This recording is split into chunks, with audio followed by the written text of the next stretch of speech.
ওনারা কি করলো, বললো যে হাতটা বেশি নাচে, তুই তো এমনি নাচুনি। তো পাশের একজন বলতেছে গলা ডাবায়া কথা গো, বুঝা নিব তো। এরকম বলার পর পরে আমি বলতেছি তোমরা কে, নিশ্চয় আমার চেনা কেউ, তোমার মুখ আমি দেখবো। বললো তোর হাত দুইটা বেশি নাচতেছে, হাত দুইটা বাইদা নিল। পরে পা দিয়া যখন আমি লাথি মারলাম, আমার মনে করেন থাপড়াইতে থাপড়াইতে পুরো লাল বানাই লাইছে। পরে আমার টাইনা নিচে নামায়া পিছন দিকে এভাবে হাত দিয়া খাটের পায়ের সাথে আমার বাঁধছে। এখান থেকে বলতে চান, খুব অল্প বয়সে যতটুকু শুনছি, এখনো আম্মুর কাছে শুনি যে আমার জন্মের পর থেকেই আমার বাবা তত একটা খুশি না, আমার নিয়ে অনেক ঝামেলা করতো। তো আমার মা কষ্ট সিদ্ধে আমার যখন 7 কি 8 বছর, এর মধ্যে আমার একটা ভাই হয়। তো এই ভাইটা হওয়ার পর, হ্যাঁ আচ্ছা, আমার আগেও আমার একটা ভাই হয়েছিল, কিন্তু ওটা হয়েছে মৃত। জি। কি করতো আপনার বাবা? আমার বাবা তখন আর কি আমার দাদার হোটেল ছিল, ওই হোটেলে থাকতো। আচ্ছা। আর এভাবে উনি গাড়ি চালাইতো। আচ্ছা আচ্ছা, ওকে। তো আমার বাবা যখন মনে করেন আমার বয়স 7, আর আমার ভাইয়ের বয়স এই ধরেন 2 কি 2.5 এরকম হবে, তখন আমার বাবা আমাদের ফলার কি অন্য জায়গায় বিয়ে করে। আপনার বাবা? জি। আমার বাবা আমার মার অজান্তেই অন্য জায়গায় বিয়ে করে। যখন আমার মা জানতে পারে আর কি, তখন জিজ্ঞেস করে তুমি কি এটা করছো। পরে আর আমার মার বিয়ের পর থেকেই মনে করেন যখন আমি হইলাম, আমার ভাই হওয়া অব্দি ঠিক ছিল, যখন আমি হইলাম এরপর থেকে আমার মারে মারধর। আচ্ছা। মারে তো অনেক মারধর করছে। এরপর এরকম করে সংসার চলতেছে। আমার ভাই যখন 2 থেকে 2.5 বছর বয়স, আমার ধরুন 7 বছর বয়স, তখন আমার মার পারতেছিল না। এর মধ্যে আবার শুনছে যে বিয়ে করছে। তো আমার মা তো থাকার আর কোনো প্রশ্নই আসে না। আমার মা আমারে আর আমার ভাইয়ের নিয়ে আর কিচ্ছু না বলে নানু বাড়ি চলে আসে। এরপর আব্বু মনে করেন টিচার ডাকাইছে যে ও চলে যাবে কেন, ওরে বলো যে না যাইতে। তো আমার মা বললো তুমি এরকম করছো, তুমি বিয়ে করছো, শাদী করছো, আমার তো এখন আর কোনো দরকার নেই। তারপর যাই হোক মা গেছিল, আমাদের নিয়ে গেছিল বাবার বাড়িতে। যাওয়ার পর মারে আবার অনেক মারধর করতো, আর মারধর করতো, যতবার মারধর করতো আমার ভাইটার অনেক আদর করতো, কিন্তু আমার সামনে রেখে মারধর করতো।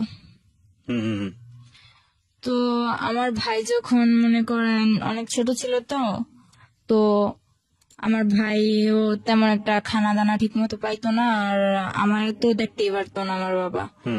তো আমার মা এসব সহ্য করতে না পারে আমার নানু বাসায় চলে আসে। নানু বাসায় চলে আসার পর ওই সময় আমার নানু অনেক গরিব ছিল, ওই ধানের মিলে কাজ করতো। আমার 2টা মামা আছে আর 3টা খালামুনি। তো আমার বড় খালামুনি অনেক আর কি জুয়া খেলে, এরকম হাজবেন্ডের কাছে ওনার বিয়ে হয়েছিল। তো ওই খালু জুয়া খেলতো প্রায় সময়। আমার খালা এই বাসায় থাকতো, বেশিরভাগ নানু বাসায় থাকতো। আবার আমার মার কপালও এরকম হইলো। আর মেজু খালা যদিও একটু আল্লাহ দিলে ভালো নামাজি কালামি ব্যক্তির কাছে বিয়ে হয়েছে, কিন্তু উনি বাবার বাড়ির কথা শুনতে পারতো না। তো উনি মোটামুটি শান্তিতে ছিল। তো আমার মা ভাবতো যে আমার বড় বোনটা এভাবে কয়েকদিন পর পর বাবার বাসায় এইসব থাকে। আমার ভাই 2টা, একটা মই চাষ গেছে। আচ্ছা। আর মই চাষ গেছে আমার মার আমার মা যেমন কিছু আমার বাবার সংসারে থাকতে টুকিটাকি যেগুলা রাখতো ওগুলা জমাইতো বাবারে না জানায়া। তো ওইভাবে জমাইতে জমাইতে যেমন অনেকগুলা টাকা করে মামারে দিছে। তো মামা ওদিক থেকেও গেছে, মামা নিজেও কিছু জোগাড় করে গেছে। তারপর মনে করেন মামা মই চাষ, ছোট একটা খালা আছে, ছোট একটা মামা আছে, আর আমরা 2 ভাই বোন। এর মধ্যে বড় খালাও মনে করেন এই বাসায় থাকে, আমার মা ওই বাসায় থাকে। তারপর বড় খালার ঝামেলা শেষ করে বড় খালার বাসায় পাঠাই দিছে। আর আমার আম্মু বলতেছে, আমার আম্মু তখন কাঁথা সেলাইতো। কাঁথা সেলাই করে সংসার করতো, দর্জি কাজও জানতো, টুকটাক করতো। পাশের বাড়ি একজন বুদ্ধি দিল যাতে বাইরে চলে যায়। আপনার মাকে বুদ্ধি দিল। জি। তখন কি বাবার সঙ্গে থাকতো না আলাদা হয়ে গেছে?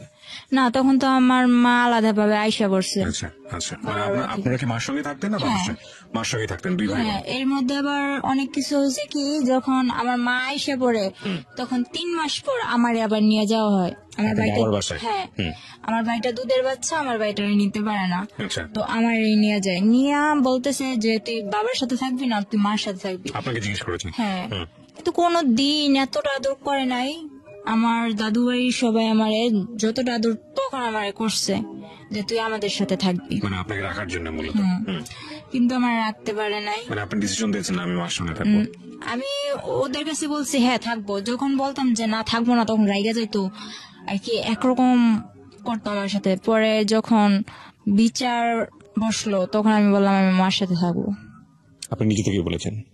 তখন কি স্কুলে যাইতেন? মানে ওই বয়স ছিল না? কয় বছর বয়স? তখন আমার বয়স 7 বছর। ও আচ্ছা, ক্লাস 1-2 তে পড়ার বয়স। হ্যাঁ। পড়াশোনা করতেন? হ্যাঁ, তখন আমি 3-তে পড়তাম। ক্লাস 3 তে পড়তেন। তো আপনি যেটা বলছিলেন যে আপনার মাকে বুদ্ধি দিল যে বিদেশ চলে যাওয়ার জন্য, হ্যাঁ, তারপর ওই আমার মা কি করলো, আমার মা মামারে জানাইলো যে আমি তো বাইরে যাবো, কিছু করতে পারবি কিনা। মামা ডাইরেক্ট বললো না। মা বললো আমার কিছু টাকা পয়সা লাগতো, এখন যদি তোরা না করে দেস তাহলে আমি কার কাছে যাবো, তোকে যে সময় প্রয়োজন ছিল আমি কি তোকে হেল্প করছি না আমার সংসারে থেকে, এখন তোরা কিছু কর। তো আমার মামা ডাইরেক্ট না করে দিল। পরে আমার নানু বুঝাইলো যে দেখ তো মেয়েটা কই যাইবো। এটা বুঝানোর পর মামাও কিছু দিল। তারপর হইলো যে মা এই কাঁথা সেলাই করা, দর্জি কাজ করা, মনে করেন 7-8 মাসে কিছু জোগাড় করলো। জোগাড় করার পরে মা এইসব দিয়া ওই সেন্টার টেন্টারে এদিক সেদিক যাইয়া মনে করেন কিছুদিন পর মা বিদেশ চলে যায়। তখন আমি 8-এ পড়ি। আচ্ছা, ঠিক আছে। তো আপনাকে রেখে যায় কোথায়? আমার নানির কাছে রেখে যায়। নানির কাছে রেখে যায়, ঠিক আছে।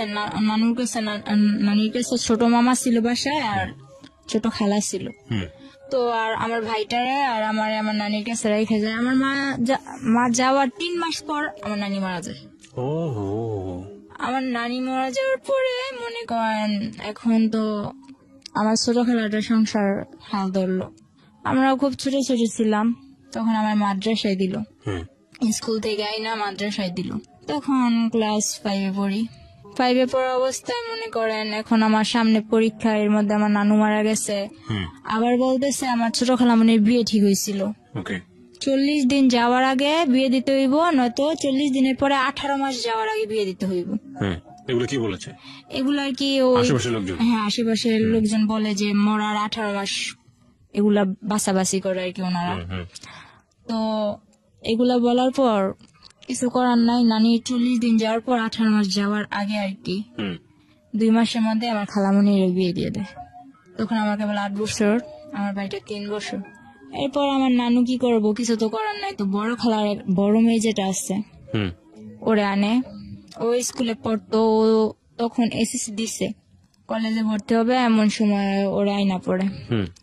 তো সংসারের হালটা ধরার পর মনে করেন কোনো মতে সংসারটা চলতেছে। তো হঠাৎ করে আমার ওই বোন মনে করেন কিছুর থেকে কিছু হইলে আমাদের দুনো ভাই বোন, আমার ভাইটা যে বাচ্চা, আমার ভাইটা কিন্তু এখন শুকায় গেছে, কিন্তু ছোটবেলা এত কিউট ছিল। আমার ভাইটার দেখলে সবাই যে না দেখবো ও আদর করতে চাইবো, এরকম মোটা টোটা ছিল। আমার ওই ভাইটার দিকে তাকায় ওর একবার মায়া হয়নি। ও শুধু শুধু মারতো, কথা থেকে কথা হইলেই মারতো। আর আমার তো কোনো কথাই নাই। ওরে আনা হয়েছে এই সংসারের কাজ করার জন্য। আমার মা বিদেশ থেকে ওর জন্য এক্সট্রা খরচ দেয়। আমার মামারা বলে দেখ মুক্তি তোর যা লাগবো আমাদের বলি, কিন্তু ও দুনো ভাই বোনের যাতে কষ্ট না হয়। তখন মনে করেন আমার বোনটা কিছু থেকে কিছু লেগে তো যা তোর বাবার কাছে যা, বাবার কাছে পাঠাইতো। বাবা বলতো আমার কাছে আসছোস কেন, ডাইরেক্ট আমার কাছে আসার কি দরকার, মার কাছে থাকবি মার কাছে যা। মাও মাঝে মাঝে ফোনে বলতো তোর বাবার কাছে যা দেখ কিছু বলি কিনা, ওখানে থাকতে পারিস কিনা, এরকম কিছু বলতো মা। তো আমার মা ক্লাস 8-এ পড়েন তো আপনি? না, তখন 5-এ পড়ি, পরীক্ষার সামনে। তো এরকম করতে করতে আর কি সারাদিন কাজ করতাম, শুধু আমি ক্লাসটা করার টাইম দিত আমারে। বাকি সময় শুধু ঘরের কাজ করতো? বাকি সময় ঘরের কাজ করতাম। এমন কি আমার নানা এমন একটা সময় গেছে, আমি বাচ্চা মানুষ, যদি আমি আমার নানার কাপড় কাচা না দিতাম আমার নানা পরিষ্কার জামা পরতে পারতো না। তখন আমি 5-এ পরীক্ষা দিব, 8-9 বছর পড়ছি। হুম এরপর মনে করেন আমি কোনো প্রাইভেট কোচিং টোচিং কিচ্ছু করতাম না। পরে পরীক্ষাটা দিলাম, এরকম করে পরীক্ষাটা দিলাম। এই সকালে উঠা কি আমি এত তাড়াতাড়ি কি থালা বাসন গুলো ধুতে পারবো? ও রাত্রে 11টা বাজলো, আমি ঘরের মধ্যে পানি আইনা কলসের মধ্যে করে ঘরে পানি আইনা বোলের মধ্যে নিয়ে ওই থালা বাসন গুলো ধুয়ে রেখে যেতাম। হুম এরকম একটা অবস্থা ছিল। আশেপাশের নানুরা কি করতো, আমার কাছে আমার কথা বলতো, আর ওই আমার খালাতো বোনের কাছে আমার খালাতো বোনের কথা বলতো। হুম আমারে বুঝাইতো, দেখ মুক্তি তোদের সাথে এরকম করে, মুক্তি ভালো না, এটা ওইটা এরকম ভাবে চলবি, ওরকম ভাবে চলবি। আর মুক্তি আবার বুঝাইতো যে এই দুটার বাপের কাছে পাঠাস না কেন, রাখছস কেন তোদের কাছে, হুম এরকম করে কি হালটি মারতো। তো বাসার মধ্যে আমার প্রায় 14টা আসতো, মিল্লা 14টা নানি, একজন এক কথা বলতো। তো ওই সময় বাচ্চা মানুষ ছিলাম, তো মনটাও প্রায় নষ্ট হয়ে গেছিল। হুম পরীক্ষাটা দিলাম, ইনশাল্লাহ ওর বোন একটা, আমার খালাতো বোন আরেকটা, মুক্তির ছোটটা আমার সাথে পরীক্ষা দিচ্ছে, ওর থেকে ভালো ভালো নম্বর পাইছি। কিন্তু দুর্ভাগ্যবশত আমার শেষ পরীক্ষা যেদিন, ইসলাম ধর্ম পরীক্ষার দিন, আমার অ্যাক্সিডেন্ট হয়। ওকে। যে অটো দিয়ে গেছি ওই পুরো অটোটা অ্যাক্সিডেন্ট হয়, কিন্তু আমার বেশি হয়। আমার ডান হাতের এই আঙুলটা ভেঙে যায়। ভেঙে যাওয়ার কারণে আমি সবটাতে ভালো পাইলেও ওই পরীক্ষাতে আমি কিছুই পাই নাই। তো বাসায় এগুলা নিয়ে অনেক কিছু হয়েছে, যে পরীক্ষায় ফেল গেছে, এটা গেছে ওইটা গেছে। তো আমার মারে বলতো কি যে আমি আমার মার সাথে কথা বলতে চাই না। হুম কিন্তু আমার মা যখন জিজ্ঞেস করতো যে আমার মেয়ের কাছে দিই, ছেলের সাথে তো কথা বলি, ও তো বাচ্চা মানুষ, ও কি বলবো। কিন্তু আমি তো বুঝি, এজন্য আমার সাথে কথা বলতে দেয় না। এরকম করে অনেকদিন গেল, যাওয়ার পর আমার আলিটেক মাদ্রাসায় দেওয়া হইলো। হুম মাদ্রাসায় থাইকা পড়মু, তো ওখানে থাইকা পড়তাম, কিছুদিন পড়ালেখা করলাম ওখানে থাইকা। তো ওখানে একটা ছেলে দেখতাম কি মাদ্রাসার বিল্ডিং এর কাজ করতো। হুম তো আমার ব্যাপারটা উনি কিছু কিছু হয়তো কারোর কাছ থেকে জানছে, যে আমার মা বিদেশে এরকম এরকম। আগে আমার অনেক জিজ্ঞেস করতো, আর এখন আমি এরকম দেখতেছেন, তখন কিন্তু আমার 12 বছর বয়স যখন, তখন আমি পুরো একটা, ধরতে গেলে আমার ভুটকি ছাড়া কেউ কথা বলতো না, এরকম আমি একটা মেয়ে ছিলাম, একটা হাতির মতো ছিলাম। ধরতে গেলে আমার হাতি বলতো আচ্ছা, ঠিক সবাই, আছে, সমস্যা নেই, হ্যাঁ। এরকম ছিলাম। টমেটো বলতো, হুম অনেক সুন্দর ছিলাম। পরে বলতেছে কার কাছ থেকে এগুলো শুনছে, আমার ফ্যামিলির ব্যাপারে শুনছে। শোনার পর আমার একদিন বলতেছে, মাদ্রাসা থেকে বের হওয়ার পর 1 সপ্তাহ পর ছুটি নিয়ে বাসায় আসুন। বলতেছে যে আমি তো তোমার ফ্যামিলির ব্যাপারে সবই জানি। কে বলছে এটা?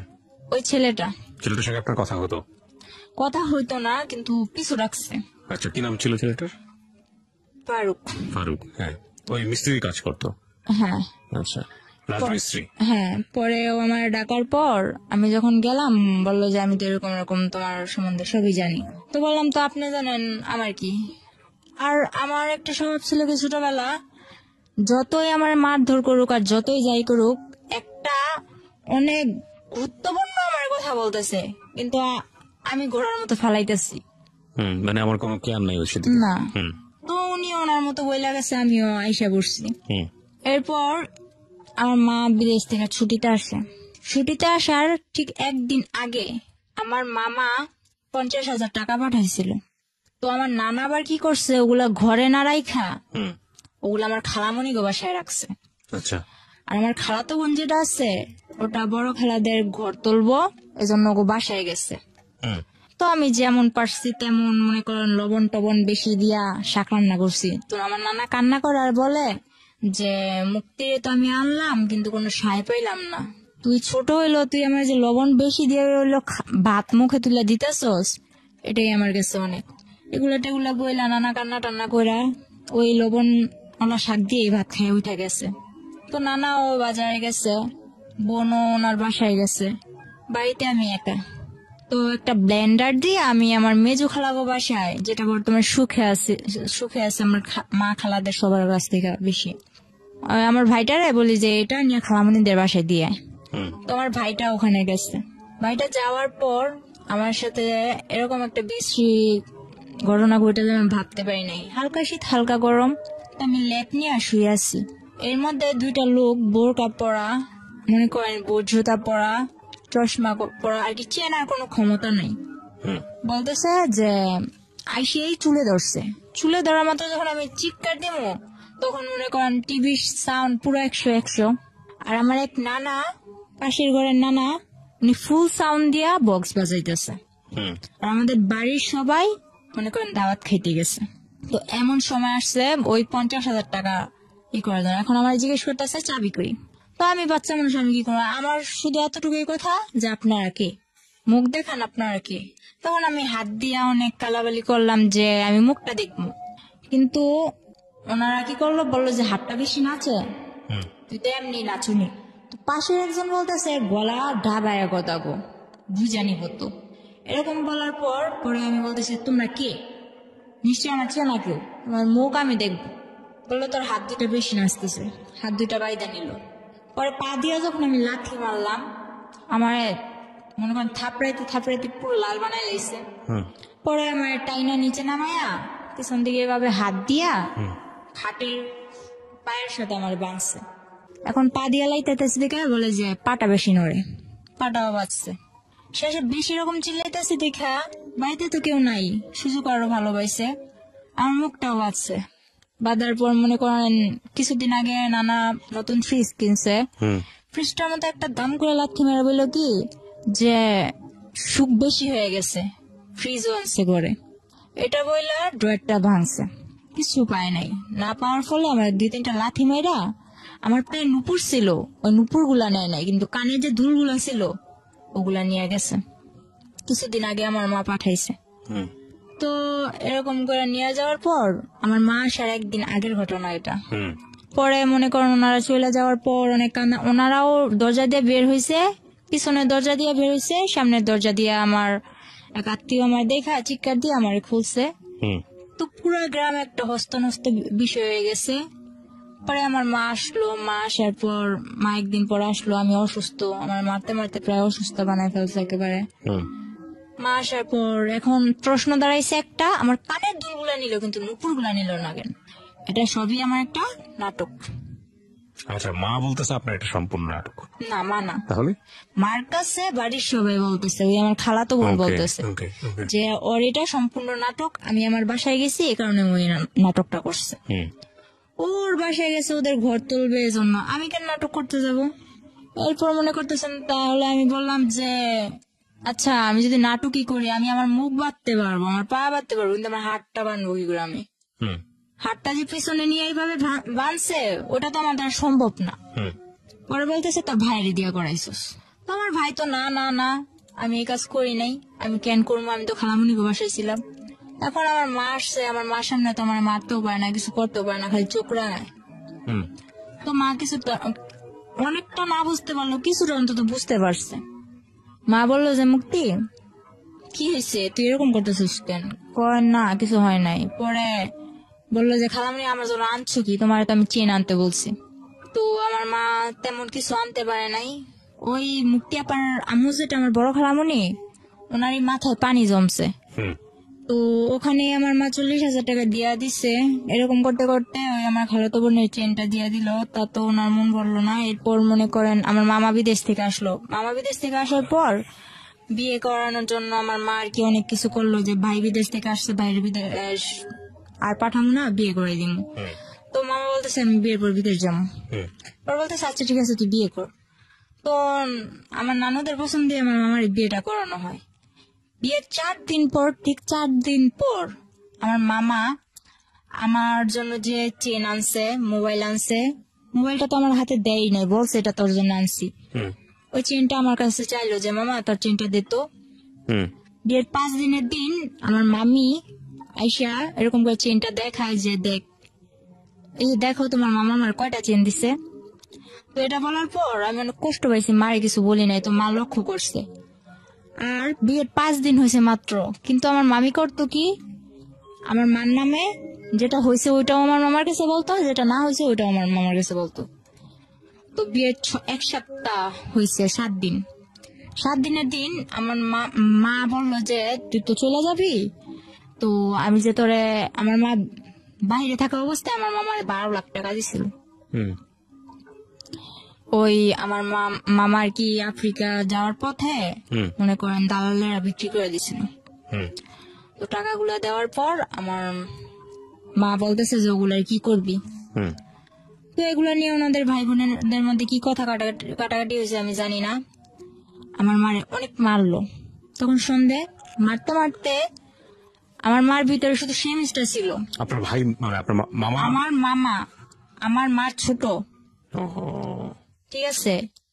তখন যখন আমার মার এই অবস্থা করছে, বাইরে কিন্তু অনেক লোক, চেনা অচেনা অনেক লোক। আমি যখন আমার ওন্নাটা আমার মার গায়ে দেই, তখন আমার মামা আমার দিকেও আকর্ষণ করে, হাত বাড়ায়। তখন আমার মা বলে যে দেখ তুই আমার যা যা করছস, আমার মেয়েটারে কিছু করিস না। এটা বলার পর আমার মামা একটা ইস্যু ধরলো কি যে তোর মেয়ে তো ছেলেদের সাথে লাইন করে। তখন আমি বুঝতাম না কোনটা লাইন করা বলে আর কোনটা ফাইন করা বলে, এত কিছু বুঝতাম না। ছেলেদের বিষয়টা তখন আমার মাথায় ছিলই না। ওই কার থেকে শুনছে যে ওদিকের ফারুকের সাথে আমি কথা বলি, এতটুকুই। এরকম করে বলার পর আমার মা রাগের মাথায় হয়তো তার যখন কেউ সেফ ফালাইব না তো তুই দেখাই দি, আপনাকে বললো? এই কথাটা আমার মা বলছিল, কিন্তু এখন আমার মা বলতেছে যে আমি এরকম কিছু বলিনি। যাই হোক, আপনাকে এটা বলার পর আপনি কি করলেন? পরে আমার মনে একটাই জিদ কাজ করতেছিল যে আমার মা আমার এটা বলছে, আমার মামা আমার মারে মারলো, কেন মারলো, এই যেটাই কাজ করতেছিল। তো একদিন ওই ফারুক কার থেকে জানি নাম্বার নিয়ে আমার মার মোবাইলে ফোন দিল। ফোন দেওয়ার পরে ফোনটা আমি রিসিভ করলাম। বলে কি করতেছো? আমি চকলেট খেতেছি। আমার কথা উড়া উড়া, চকলেট খেতেছি। পরে বলতেছে যে তুমি তো মাদ্রাসায় আসো না, কি ব্যাপার? পরে আমি বলতেছি যে আসি না আসি ওটা আমার ব্যাপার। পরে যখন আমার মা চিল্লাচিল্লি করতেছে, মা কান্নাকাটি করতেছে, এটা দেখে বলতেছে আসো চলো আমরা একদিন ঘুরতে যাই। তো আমি তোর লগে কই ঘুরতে যাবো? তুই কি আমার বিয়ে করবি? তুই কি আমার বিয়ে করবি যে তোর সাথে আমি ঘুরতে যাবো? উনি কি তুই তো করে করতেন নাকি? ঘটনার পরে তুই করলেন না? তুই করেই বলতেন? না, ওরা আমি তুই করে বলতাম। আচ্ছা, তারপর? পরে বলতেছে হ্যাঁ তোমায় আমি বিয়ে করবো। তো আমি বললাম আচ্ছা ঠিক আছে রাখ, এতটুকুই। তো ওই কথাটা মনের ভিতর গাইতে নিছে যে তুই কি আমার বিয়ে করবি। কিন্তু আমি কিন্তু এত কিছু মনে করিনি। এরপরের দিন 14ই ফেব্রুয়ারি, ঠিক আছে, ওই দিন 14ই ফেব্রুয়ারি ছিল। মাদ্রাসায় তেমন কোনো অনুষ্ঠান ছিল না, কিন্তু আর কি বান্ধবীরা একরকম জামা পরা, তারপর হইলো যে সব একরকম ড্রেস ফেরা কিছু একটা আর কি খাবার দাবারের আয়োজন করবো এরকম। তো 14ই ফেব্রুয়ারির দিন আমি বাসা থেকে বের হই। মনে করেন মোটামুটি আমার হাতে আংটি ছিল, ব্রেসলেট ছিল, পায়ের নুপুর, পায়ের আংটি, গলায় চেন, দুল এসব ছিল স্বর্ণের। তো এগুলা পয়রা টয়রা বের হয়েছি। তো আমার মার, আমি একটা মেয়ে, আমার মার তো অনেক আউস আছে না। তো আমি অনুষ্ঠানে যাইতেছি, আমার মা নিজের হাতে আমার সাজাই দিছে। তো যাওয়ার সময় আমি আমার মার কাছে টাকা চাই, আমার মা বলে যে টাকা নাই। আমার মা আবার মামা মারার পর দাঁত ব্যথা হয়ে গেছিল, বলতেছে 500 টাকা আছে, এই টাকাটা নিয়ে আমি যাবো, ডাক্তার কাছে যাবো। তো আমি বললাম আমি এটা নিয়ে যাবো। মা বললো না।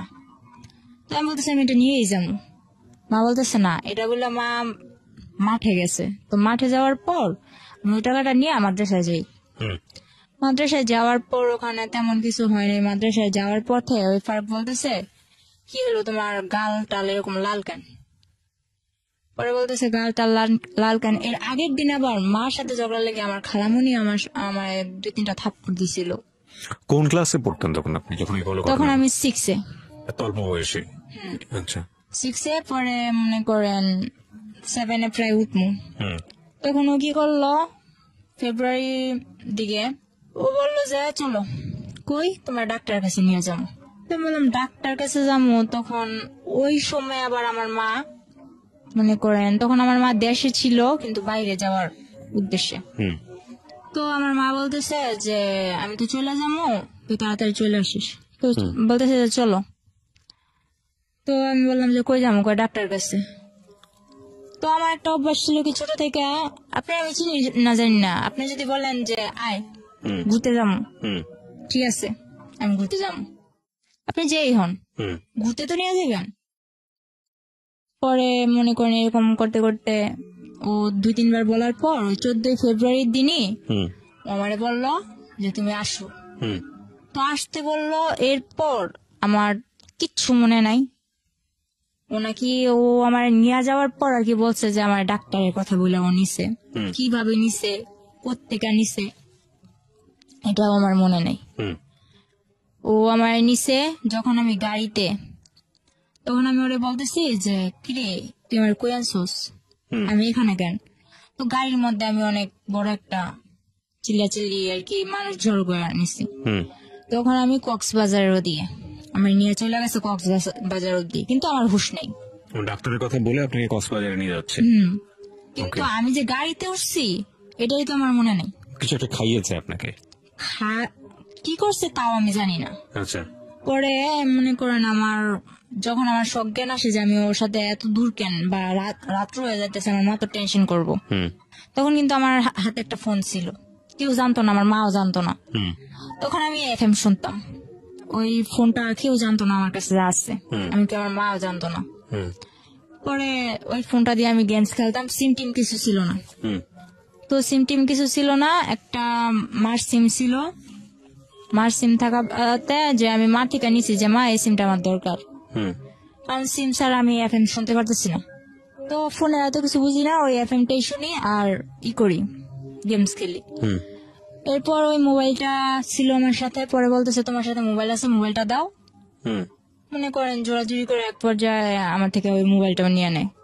পরে আমি যখন চিল্লাচিল্লি করে মানুষ জড়ো করি, তখন ওর বাসায় ফোন দিয়া কিভাবে কি ম্যানেজ করলো জানি না, ওর বাসার লোক বলল যে আমি ওর খালামণির মেয়ে, রাগ কইরা চলে আসছি ঢাকা, আমার নানু বাড়ি, রাগ করে চলে আসছি। এখন উনি আমার মা বলতেছে, ওর খালামণি বলতেছে যে ওর খালামণি আমার মা, ওর মা এখন বলতেছে যে আমার যাইতে দিতে।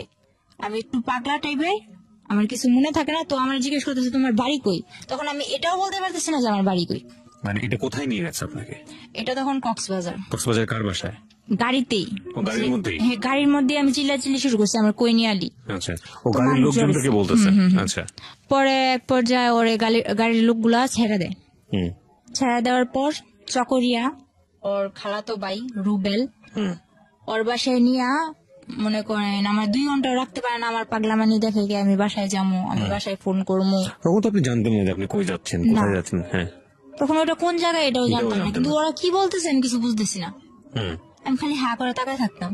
তো এক পর্যায়ে ওর মামাতো ভাই আর মামাতো ভাইয়ের বউ আমার বুঝাইলো, দেখো সামনে ওই পুলিশ ক্যাম্প দেখছো, যদি এখন তুমি এমন করো তাইলে মনে করো বলবে যে তুমি কোত্থেকে আইসো না আইসো, তোমার এদিক থেকে ধরে নিয়ে যাইয়া ওদিকে অনেক মারপিট করবো। ও আমার কি করলো, এইসব বুঝাই টুজা বললো যে চলো আমরা বিয়ে করবো। তো আমি বললাম বিয়ে করে কারে, আমি এসব বুঝি না, আমি বাসায় যাবো। আচ্ছা ঠিক আছে, তাহলে তুমি এক জায়গায় চলো, ওই জায়গা থেকে কাজ শেষ হলে তুমি তোমার বাসায় যাইবা, আমি নিজে নিয়ে দিয়ে আসবো। তো এদিক দিয়ে আমার বাড়ির সবাই হয়রান, আমার মা ও বিদেশ টিদেশ যাওয়া বাদ, আমার মেয়ে কই। এদিক দিয়া মনে করেন আমার নানা ছোট ভাইয়ের ছেলে যারা আছে ওরা অনেক প্রভাবশালী, এলাকার মেম্বার চেয়ারম্যান, ওরাও মনে করেন কেস টেস কইরা মনে করেন একরকম অনেক কিছুই করছে আমার জন্য। পরে ওরা বলতেছে আমি বাসায় যাবো, এর মধ্যে আমার কিছুতেই বাসায় যেতে দিব না। পরে নিল কাজী অফিসে, তাই আমি বুঝতে পারি নাই যে এটা কাজী অফিস। কয়েকটা লোক আসলো, ওর মা, ওর বাবা, ওর মামা, ওর আরো 2-1 আত্মীয়, ওখানে সবাই উপস্থিত ছিল। তো আমার যে সময় বিয়ে হয় তখন কিন্তু আমি হাফ প্যান্ট পরি, এরকম অবস্থা। তো বিয়ে করে আপনাকে, জোর করে আপনাকে বিয়ে করে। আমি ওর খালাতো বোনের সাথে খেলি, ওখান থেকে ডাক দিয়ে আমারে মনে করেন ও আমারে বিয়ে করে, কিন্তু আমি বুঝতে পারি না ওরা কি বলতেছে, এটা তো আমি বুঝি না। তো সবাই মিলাদ পড়তেছে, আমিও মনে করেন মোনাজাত ধরে মিলাদ পড়তেছি। আমার মোনাজাত ধরতে গেল, আমি মোনাজাত ধরলাম, আলহামদুলিল্লাহ বলতে বললো, আমি আলহামদুলিল্লাহ বললাম, কবর টবর কিছু না, শুধু আলহামদুলিল্লাহ। এরপর সবাই মিষ্টি খেতেছে, আমিও চাই মিষ্টি নিলাম, খাইলাম, কিন্তু এটা যে আমার বিয়ের মিষ্টি আমি জানি না। তো এর পরের দিন যখন মনে করেন ওরে আর আমার এক রুমে থাকতে দেয়, ওর খালাতো ভাইয়ের বউ, ওর মাও আমারে বুঝায়, তখন আমি বললাম মানে কি, আমি তো থাকবো না। এরপর আমার অনেক কান্নাকাটির পর আমি আমার বাসায় যাবো, আর কিছু জানি না, ব্যাস এতটুকুই। পুরো একটা বিশৃঙ্খলা করে লাইছি, পুরো পাগল বানাই লাইছি। পরে বললো যে ও তো তোমার বিয়ে করা স্বামী, এখন যদি তুমি এরকম করো তাহলে তো তোমার পুলিশে দেওয়া হইব, তুমি স্বেচ্ছায় বিয়ে করছো, এখন তুমি এরকম করতেছো। তো আমি বললাম আচ্ছা, আমি যতটুকু জানি বিয়ে করতে আমার বাবার নাম লাগবো, মার নাম লাগবো, এগুলো কোথায় পারলি? আমার তো বিয়ে করছোস, কিন্তু এগুলো কোথায় পাইলি? পরে দেখলাম কি একটা ভুয়া। তখন আমার বয়স কেবল 12, অথচ আমার বয়স দিছে 22-এর উপরে। একটা জন্ম নিবন্ধনের কার্ড বানাইছে, গ্রামের নাম যেমন আমার গ্রামের নাম কুলকেতচর, কিন্তু ওখানে কুলকেতচর, আলিটেক, আলিটেক এরকম করে আর কি অনেক ভুল। একটা জন্ম নিবন্ধনের কাগজ বানায়া কাবিন টাবিন কইরা 3 লাখ টাকা কাবিনে আমার বিয়ে করছে। 5 লাখ টাকা কাবিন, 3 লাখ টাকা উসুল, 2 লাখ টাকা বুকে, এরকম ভাবে আমার বিয়ে করছে। বিয়ে করার পর আমি বললাম এসব তো আমি মানি না। পরে আমার মনে করেন অনেক বুঝায় টুজায়া বললো যে কি করবা। তারপর বললো আচ্ছা তুমি ওর সাথে থাকো, থাকার পর কয়েকদিন পর তোমরা আবার তোমাকে বাসায় চলে যাবে। আচ্ছা ঠিক আছে, ওর সাথে থাকলাম। মনে করেন ওর সাথে থাকার পর আমার প্রথম রাতেই মনে করেন আমি 1 সপ্তাহ হসপিটাল, আমার অবস্থা খারাপ। প্রথম যেদিন ওর সাথে এক ঘরে ছিলাম, তখনই মনে করেন আমি 1 সপ্তাহ হসপিটাল। তখন ওর মা বাবা কি করলো, বললো যে আচ্ছা ওই বাসায় থাকা লাগবো না, তোর বোনের বাসায় ওরে নিয়ে চলে যা। তো আমার ননাসের বাসাটা পাহাড় অঞ্চলে ছিল, ওখানে ছিলাম। থাকার পর ওখানেও কয়েকদিন থাকার পর আমার শ্বশুর বললো ঠিক আছে, এবার আমি গ্রামের কিছু মানুষ জানাইয়া বোরে ঘরে তুলে নিয়ে আসি। তো এগুলা করার পর গ্রামের কেউ মানে না, যে ও না জানায় বিয়ে করছে, ও বউ ঘর তুলতে পারবো না, এটা ওইটা। তো আমার শ্বশুর কেউ না জানাই আমার ঘরে তোলে, কেউ জানে না। পরে এক পর্যায়ে যখন আমার ঘরে তোলার পরে, আর এখন আমার শাশুড়িও মানতে পারে না। আমার ননদ যেটা, আমার 7টা ননাস, 5টা ননাস, 2টা ননদ, একটা ভাসুর। তো এরপর মনে করেন ওরা আমার মানে না। যখন ওরা কেউ না মানে তখন আমার শ্বশুর আর ও আমার অনেক সাপোর্ট করে। তো আমার বিয়ের 19 দিনের দিন ও আমার ফোন করতে দিছে আমার বাসায়। যখন আমি ফোন করছি তখন তো আমি দুনিয়া পেয়ে এসেছি, এই বুঝি আমার নিয়ে যাইব। তো আমি ফোন করার পর যে ঠিকানা দেই, ওই ঠিকানা দেওয়ার পরে মনে করেন ওরা আমার ওই জায়গা থেকে আবার অন্য জায়গায় সরায় নেয়। ওরা অন্য জায়গায় ঠিকানা দিলে আবার ওই জায়গা থেকে আবার আরেক জায়গায় সরায় নেয়, এই অবস্থা। তো আমার বাড়ির লোক ওই চট্টগ্রাম পুরা ভাইজা খাইছে আমার জন্য, কিন্তু কিছু আমার খুঁজে পায় নাই। পরে এক পর্যায়ে আমার বাড়ির লোক বলতেছে তুই তো মিথ্যা কথা বলস, তুই তো মিথ্যা বলছিস, তুই চট্টগ্রাম নাই, তুই অন্য জায়গায় আসছিস। পরে আমার বাড়ির লোকেরও আর বুঝাইতে পারলাম না, সবাই এক পর্যায়ে, আর আমার গ্রাম এমনকি আমার মাও জানে যে আমি প্রেম করা লাইন করা চলে গেছি। ওই যে ঝগড়া হয়েছে, মামারই কথা বলছে, ওই মামার কথা ধরে আমি প্রেম করছি, প্রেম করে চলে গেছি। সবাই যখন জানে আমি প্রেম করে চলে গেছি, সবাই আমার কথা কথা এই কথাটা বলে। তো মাইনা নিলাম, আচ্ছা যাও, আমি প্রেম করে বিয়ে করছি, এখন কি করবো বলো। পরে এর মধ্যে জানি যে বুঝতে পারলাম আর কি আমার শরীরটা বেশি একটা ভালো না, কিছু খেয়ে পেটে রাখতে পারি না, আর মাথাও ঠিক মতো উঠাইতে পারি না। তো পরে শুনলাম যে আমি প্রেগনেন্ট। তখন তো মনে করেন আমার উপর আসমান জমিন কিভাবে বাইনটা পড়ে, এরকম একটা অবস্থা। এরপরে ওরে বললাম, ওরে বলার পর ওর মা আর ও ওদের বাসায় নিয়ে চালের বস্তার উপরে ফেলায় আমার মায়ের, এই বাচ্চা নষ্টই করতে হইব, নষ্ট করতে হইব মানে নষ্ট করতে হইব। আমার এক বান্ধবী বললো, ওর সাথে আমি ফোনে যোগাযোগ করলাম। কত বয়স ছিল তখন বাচ্চাটার? তখন আমার বয়স ছিল, বাচ্চাটার বয়স 2 মাস। তখন পরে মনে করেন আমার বান্ধবী বললো যে বাচ্চাটা নষ্ট করিস না, সবকিছু দায় দিতে পারবি আল্লাহর কাছে। ফারুক তখন কি করতো? তখন ও হোটেল চালাইতো। ইন দ্য মিন টাইম কি আপনার বাড়ির সঙ্গে যোগাযোগ হয়েছে, কথাবার্তা হয়েছে? হ্যাঁ হয়েছে। মেনে নিয়েছে বাড়ি থেকে? আমার বাড়ি থেকে এত কেউ মাইনা নেয় না। আমার বাড়িতে শুধু ক্লাসে বলছে- পড়তেন তখন আপনি? তখন আমি ক্লাস 7-এ। ওকে, ফারুকের সাথে আপনার বয়সের পার্থক্য কত ছিল? ওর আমার যখন 12 থেকে 13, ওর তখন 20। বাচ্চা নষ্ট করার প্রসঙ্গে আসছিল। তারপর অনেক মারধর করলো। তখন আমার বান্ধবীর কথা শুনে আমি বাচ্চাটা নষ্ট করলাম না। তো বাচ্চাটা নষ্ট করলাম না ঠিকই, কিন্তু বাচ্চাটা নিলে যে আমার কি হইব ওইটা তো মাথায় আসে নাই। শুধু ওই যে বলছে যে এটা আল্লাহর কাছে দায় দিতে পারবি না, এটা বলার পর আমি নষ্ট করলাম না। আমার মারে ফোন দিয়ে বললাম মা আমার এসে নিয়ে যাও। তখন যখন আমি বাচ্চা নষ্ট করতে না চাইলাম তখন বলতেছে ওরা আচ্ছা ঠিক আছে আপনাদের মেয়ে আপনারা এসে নিয়ে যান। এটা বলার পর আমার মা আর আমার আপন মামা যারা, তারা এখন কি করছে, এই যে বললো যে আমি প্রেম করে ভাইগা এসে পড়ছি, এই জন্য আমার মারে ঘর থেকে মাইরা তারাই দিছে, আবার মারছে। হুম। আমি চলে যাওয়ার পর আবার মারছে, মাইরা আমার মারে ঘর থেকে বের করে দিছে। ওহো। তো বাড়ির পাশে আমার এক চাচাতো নানা ছিল, হুম। আমার নানার ফুফাতো ভাই আর কি। তো ওই নানা আমার মারে জায়গা দেয়, জায়গা দেওয়ার পর ওনাদের ঘরে আমার মা থাইকা, এর মধ্যে আমার মা কি করলো, 4 লাখ টাকা দিয়ে একটা জায়গা কিনলো। আচ্ছা আচ্ছা। তো জায়গাটা কিনছে ওই আমারই মামা লাগে মেম্বার, ওনার থেকেই জায়গাটা কিনছে। কেনার পর আমার মা ওদিকে ঘর দুয়ার তোলার ব্যবস্থা করতেছে। এর মধ্যে আমার আব্বু আবার আস্তে আস্তে আসার চেষ্টা করতেছে, আস্তে আস্তে আসার চেষ্টা করতেছে। পর মনে করেন আমার আব্বু প্রায় বলতেছে যে মেয়ে চলে গেছে, আমি আসি, এটা ওইটা। তো আমার মা বলতেছে না, লাগবে না। আর মা যখন এটা বললো তখন বললা আচ্ছা ঠিক আছে, লাগবে না তো, আমার যাতে আর দরকার না পড়ে। তখন বললো আচ্ছা ঠিক আছে, তোমার দরকার না পড়লে নাই, তুমি আইসো না। পরে আমার মামা মনে করেন মারে মারধর করে বাড়িতে করে দেওয়ার পরে মা ওই মামাদের ওই নানাদের বাসায় উঠা জায়গা কিনলো, ঘর দুয়ার তুলতেছে। ঘর যখন উঠাবে, এখনো ঘরের কিছুই করে নাই, শুধু চালটা দিছে। ওই সময় আমি ফোন দিয়ে বলতেছি আমার এসে নিয়ে যাও। তখন আমার নিয়ে আসে, নিয়ে আসার পর বলতেছে যে ওখানে যাইয়া আমার শ্বশুর শাশুড়ি বললো যে আমার মেয়ের যে স্বর্ণ গয়নাগুলো পরানো ছিল ওগুলা কই। তখন ওগুলো তো সম্ভবত আমার শাশুড়ি নিছে। তো আমার শাশুড়ি নিছে, আমি বললাম যে আমার শাশুড়ির কাছে। তো আমার শাশুড়ি বললো কই, আমার কাছে এগুলো কিছুই দেয় নাই।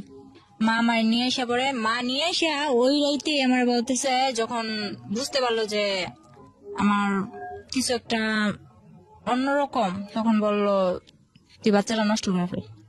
বললাম যে আমার যে বাবু হইব তুমি জানলা কি করে? কয় আমি বুঝতে পারি, আমি তোর মা, তোর থেকে আমি হই নাই, আমার থেকে তুই হইছস।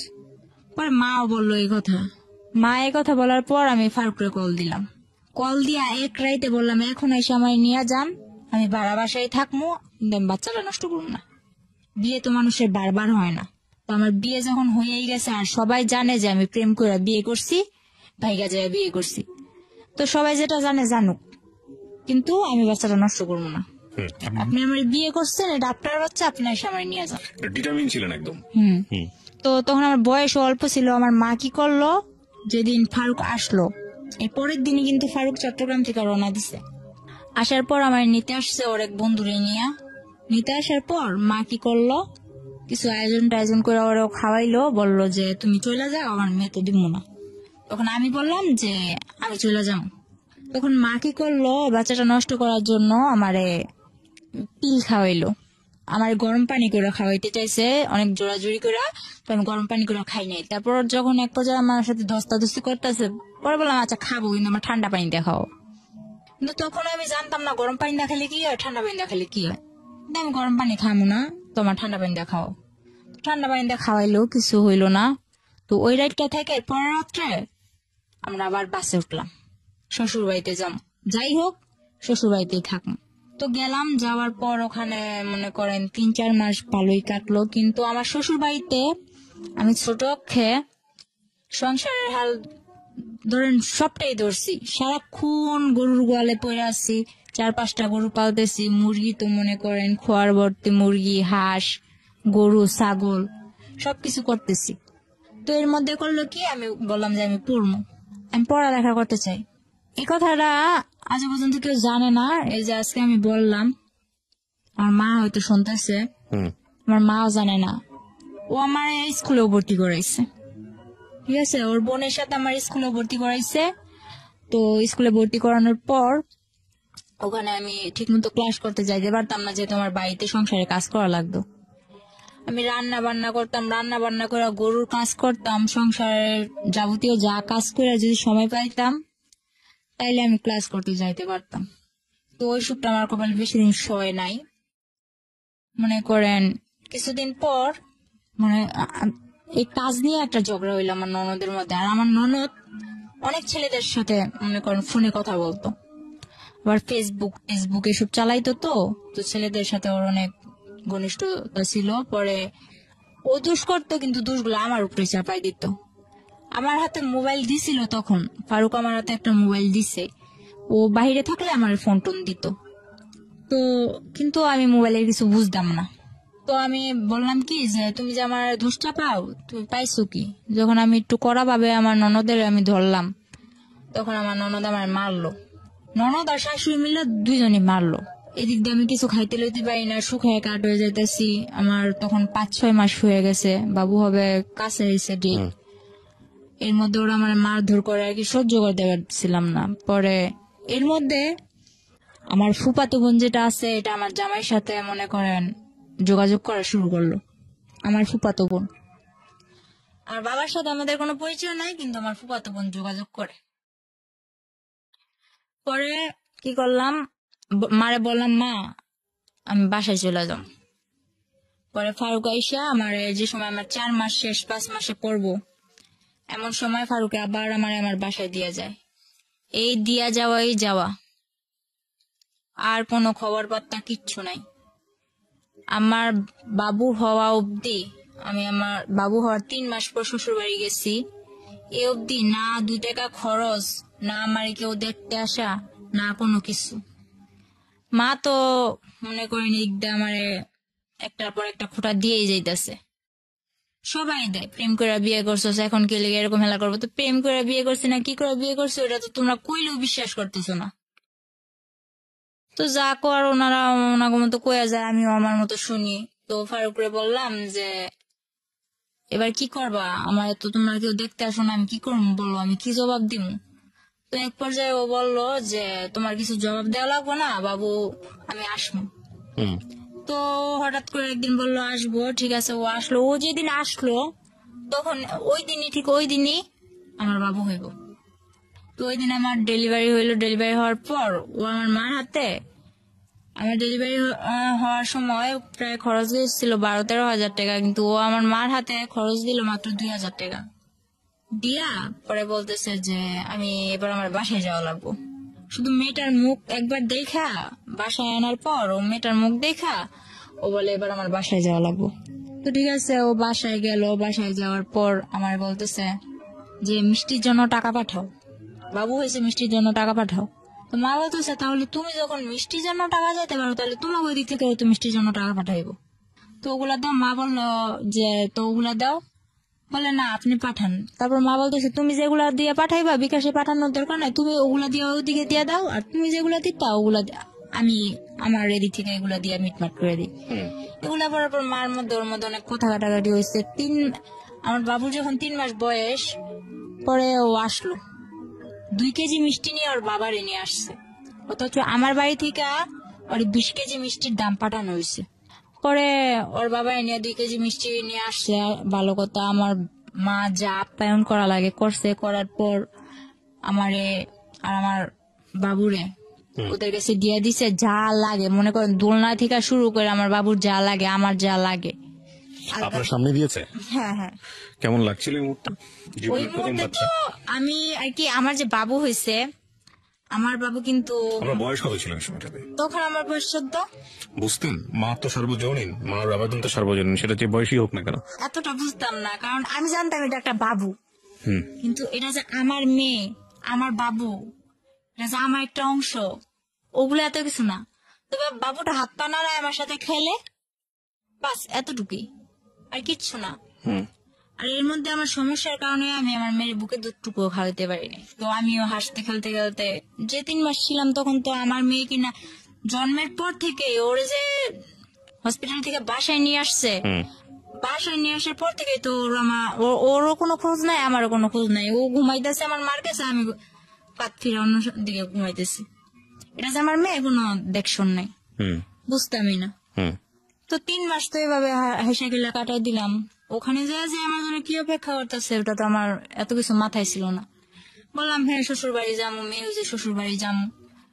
তো গেলাম, আমার মা একেবারে সুস্থ অব্দি আমার দিয়ে দিল যা লাগবো। আমার জন্য ট্যাং, আমার মেয়ের জন্য ওই 7 মাস অব্দি যা খাবার লাগবো আমার মেয়ের, সব খাবার আমার মা দুধের ডিবি টিবি যা লাগে সব কিনা দিছে।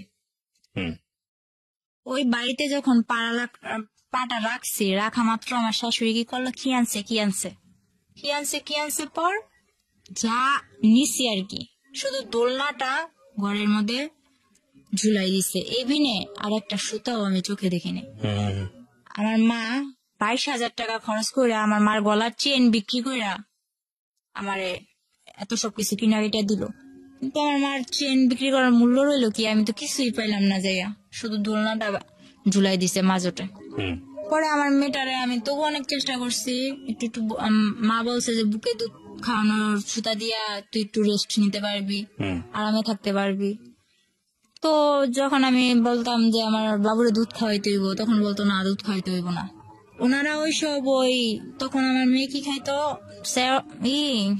ল্যাকটোজ এন্ড 2 না 3 খাইতো, এরকম আর কি। ওইসব দুধের ডিবি টিবি নিয়ে ওনাদের কাছে তো ওগুলা কবজা। আমার মেয়ের কি দিত, সাগুদানা আছে না, হুম। সাগুদানা ভিজায় রাখতাম পানি দেওয়া, পরের দিন সকালবেলা উঠে ওগুলা জাল দিয়া সারাদিন খাওয়াইতাম। আর আমি সারাদিন থাকতাম মাঠে। আমি বললাম যে আমি শুনছি 5-6 মাসের বাচ্চা গো আলাদা আলাদা ফলের রস খাওয়ায়, দুধ খাওয়ায়, এটা খাওয়ায়, ওইটা খাওয়ায়, ডিম খাওয়ায়, নুডলস খাওয়ায়, কিন্তু আমার মেয়ে তো ভাত খাওয়াইতেছে। হুম। তো আমার মেয়েও মাশাল্লাহ শিখা গেছে ভাত খাওয়া। তো আমি ওর বাবার জানাইলাম যে এভাবে কিছু হলে আমি সারাদিন মাঠে থাকি বাড়ির বউ হইয়া, আর আমার মেয়েটা এভাবে থাকে, আমি তো এভাবে পারতেছি না। তো আমি আমার বাসায় জানাইলাম, বাসায় জানানোর পর আমার মা, এর মধ্যে আমার মা বাহিরে চলে যায়। হুম। আমার শ্বশুর বাড়ি দেওয়ার পর মা বাহিরে চলে যায়। মা বাহিরে চলে যাওয়ার পরে আমার ভাইটারে আমার নানার কাছে দিছে, মাদ্রাসায় পড়ে, সারাদিন মাদ্রাসায় থাকে, রাত্র হইলে আমার নানার কাছে আসে। তো মারে বললাম, মা আমি তো এখন এইভাবে থাকতে পারতেছি না, তুমি কিছু একটা করো। তো মা বাহিরে যাওয়ার পর, সৌদি আরব যাওয়ার পর, মা ধার করে আমারে 95,000 টাকা দেয়। হুম। মূলত 80,000 টাকা দেয়, আমার নানা নিয়ে দিয়ে আসছিল। হুম। 80,000 টাকা দেওয়ার পর ওই টাকাটা আমার শ্বশুরের হাতে দিলাম যে আমার ঘর তুলে দেন, আমি এভাবে এক ঘরে থাকতে পারতেছি না, আমার সংসার নিয়ে আমি অন্যদিকে চলে যাবো, আমার ঘর তুলে দেন। তো আমার শ্বশুর কি করলো, ওই 80,000 টাকা নিয়ে দূরে, অনেক দূরে, আমার শাশুড়ি বাড়ি থেকে একটু দূরে, এক বাড়ি পরে আর কি, হুম। আমার একটা জায়গা দিল। ওই জায়গার মধ্যে ঘরের খাম টাম গাঁথলো, মাটি টাটি বইলো, এগুলা করার পর এর মধ্যে আমার শাশুড়ি আমার এদিকে কিস্তি থেকে অনেক টাকা উঠায়। এক জায়গা থেকে 1 লাখ, আরেক জায়গা থেকে 20,000, আরেক জায়গা থেকে 30,000, এরকম করে উঠাইতে থাকে। তো তখন আমি কিস্তির বিষয়টা বুঝলাম না, আমার নিয়ে যাইতো, আমার মনে করেন গাড়ি করে নিয়ে যাইতো, ওইটা কটা সাইন টাইন দিতাম, হুম। পরে আবার আসার সময় আমার কিছু খাওয়াইতো। তো ওটা আমার কাছে একরকম আনন্দের ব্যাপার ছিল, বাড়ি থেকে বের হইতে পারি না, গাড়ি দা ঘুরতে যাই। হুম। তো আমার দিয়ে যে কিস্তি নিতেছে, কিস্তি নিলে যে কি হইব ওইটা আমার মাথায় নাই। হুম। পরে যখন আমার ঘর তুললাম, ঘর তোলার পর আমার মা ঘরের মধ্যে যা লাগে, মার থেকে টাকাই না, যা লাগে, একটা সুচ পর্যন্ত, একটা চামচ পর্যন্ত আমার শাশুড়ি আমার দেয় নাই। আমি সবকিছু কিনে নেওয়ার পর পুরো একটা 10 বছর সংসার করলে যা না হয়, আমি সব গুছানোর মতো একটা সংসার করি। তখন আমার কাছে ভালোই লাগতেছিল। তখন আস্তে আস্তে বুঝতেছি যে এটা আমার সংসার, আমার বিয়ে হয়েছে, আমার একটা বাচ্চা হয়েছে। এর মধ্যে আমার ফুফাতো বোন যেটা আছে, ও ফেসবুকে ফেক আইডি খুইলা, ছেলেদের নামে আইডি খুইলা হুম। আমার হাজবেন্ডের জানাইলো কি যে আমি তো মিমরে ভালোবাসি, ওর সাথে আমার রিলেশন ছিল, এখন তো আমরা পালাই যাম। হুম। তো ফারুক তো আমি বলতে পাগল ছিল। এটা যখন বললো আমার ফুফাতো বোন, তখন তো ও পুরা রাগ আমার উপর, কিন্তু আমার বলে না। এরপরে কি করলো, ও আমি যখন জিজ্ঞেস করলাম, এরপর বলে যে দেখ কি বলে এগুলো। তো তখন আমি আর কি টুকটাক ওই বাংলায় যে ইংলিশ গুলা লেখে না, আমি ফটর ফটর বলে দিতাম। ও যে চ্যাটিং করে না, এগুলো আমি ফটর ফটর বলে দিতাম, তুমি এটা লিখতেছো, এটা লিখতেছো। কিন্তু আমি মোবাইল সম্বন্ধে কিছু বুঝতাম না, মেসেঞ্জারে চ্যাট করতে আমি বলতাম। তো আমার বলতে তুই তো সবই পারস, দেখা যায়, আয় তোরে বুঝাই, এই যে মেসেঞ্জারে এই লোকটা তোরে এই যে এরকম ভাবে বলতেছে, তোর সাথে আগে রিলেশন ছিল, এখন তোরা পালাই যাবি, তো ওর সাথে যোগাযোগ, তোর হাতের মোবাইলটা আমার দিয়া লাবি, আর কেউ যোগাযোগ রাখতে পারবি না। আচ্ছা, হাতের মোবাইল নিয়ে নাও, মায়ের যদি ফোন দেয় এই মুহূর্তেই তো দিব। হুম আর মায়ের বিদেশ থেকে একটু ফোন দিব, আমি তোমার লগে একটু আমার মার লগে একটু কথা কম, আর তো কিছু না। তো মোবাইল আমি দিয়ে দিছি। এরপর ওই ফেক আইডি দিয়ে আমার ফুফাতো বোন কথা বলতে বলতে এক পর্যায়ে আমি বলি আচ্ছা ফোন দিতে বলো ওরে। তো আমার ফুফাতো বোন কারে ম্যানেজ করছে জানি না, একটা ছেলে দিয়ে ফোন করাইছে। হুম ওই মুহূর্তে ফোন করানোর পর আমার ফুফাতো বোন যাই অশান্তি লাগাইছে, লাগানোর পর আমার মারধর করে আমার বাসায় দিয়া যায়। আচ্ছা অনেক মারধর করে তখন আমার মনে করেন এরকম অবস্থা করছে।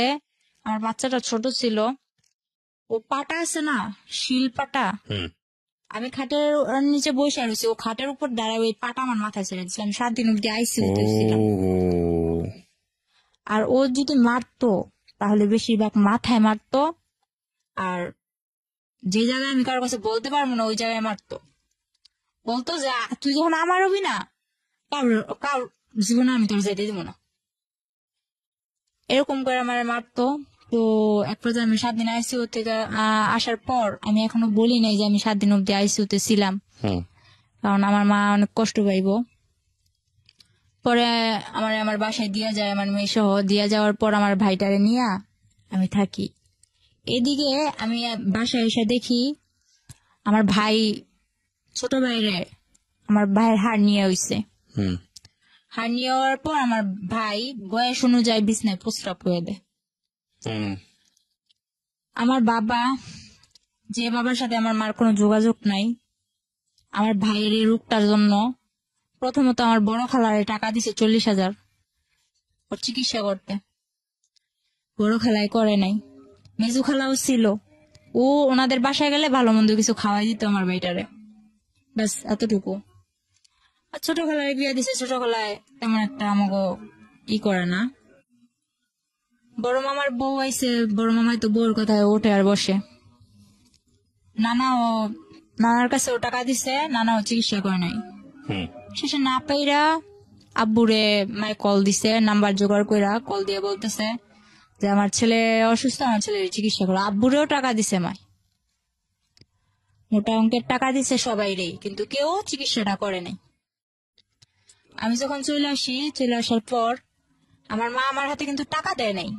ওই মাসে যা লাগতো, ওই বললাম না যে আমার একটা মামা মেম্বার ছিল, ওনার কাছ থেকে মাসে 2,000 টাকা আনতাম, মনে করেন মোবাইল খরচ, তারপর হইলো যে এভাবে কিছু টুকটাক খাইতে মন চাইলে এসবের জন্য।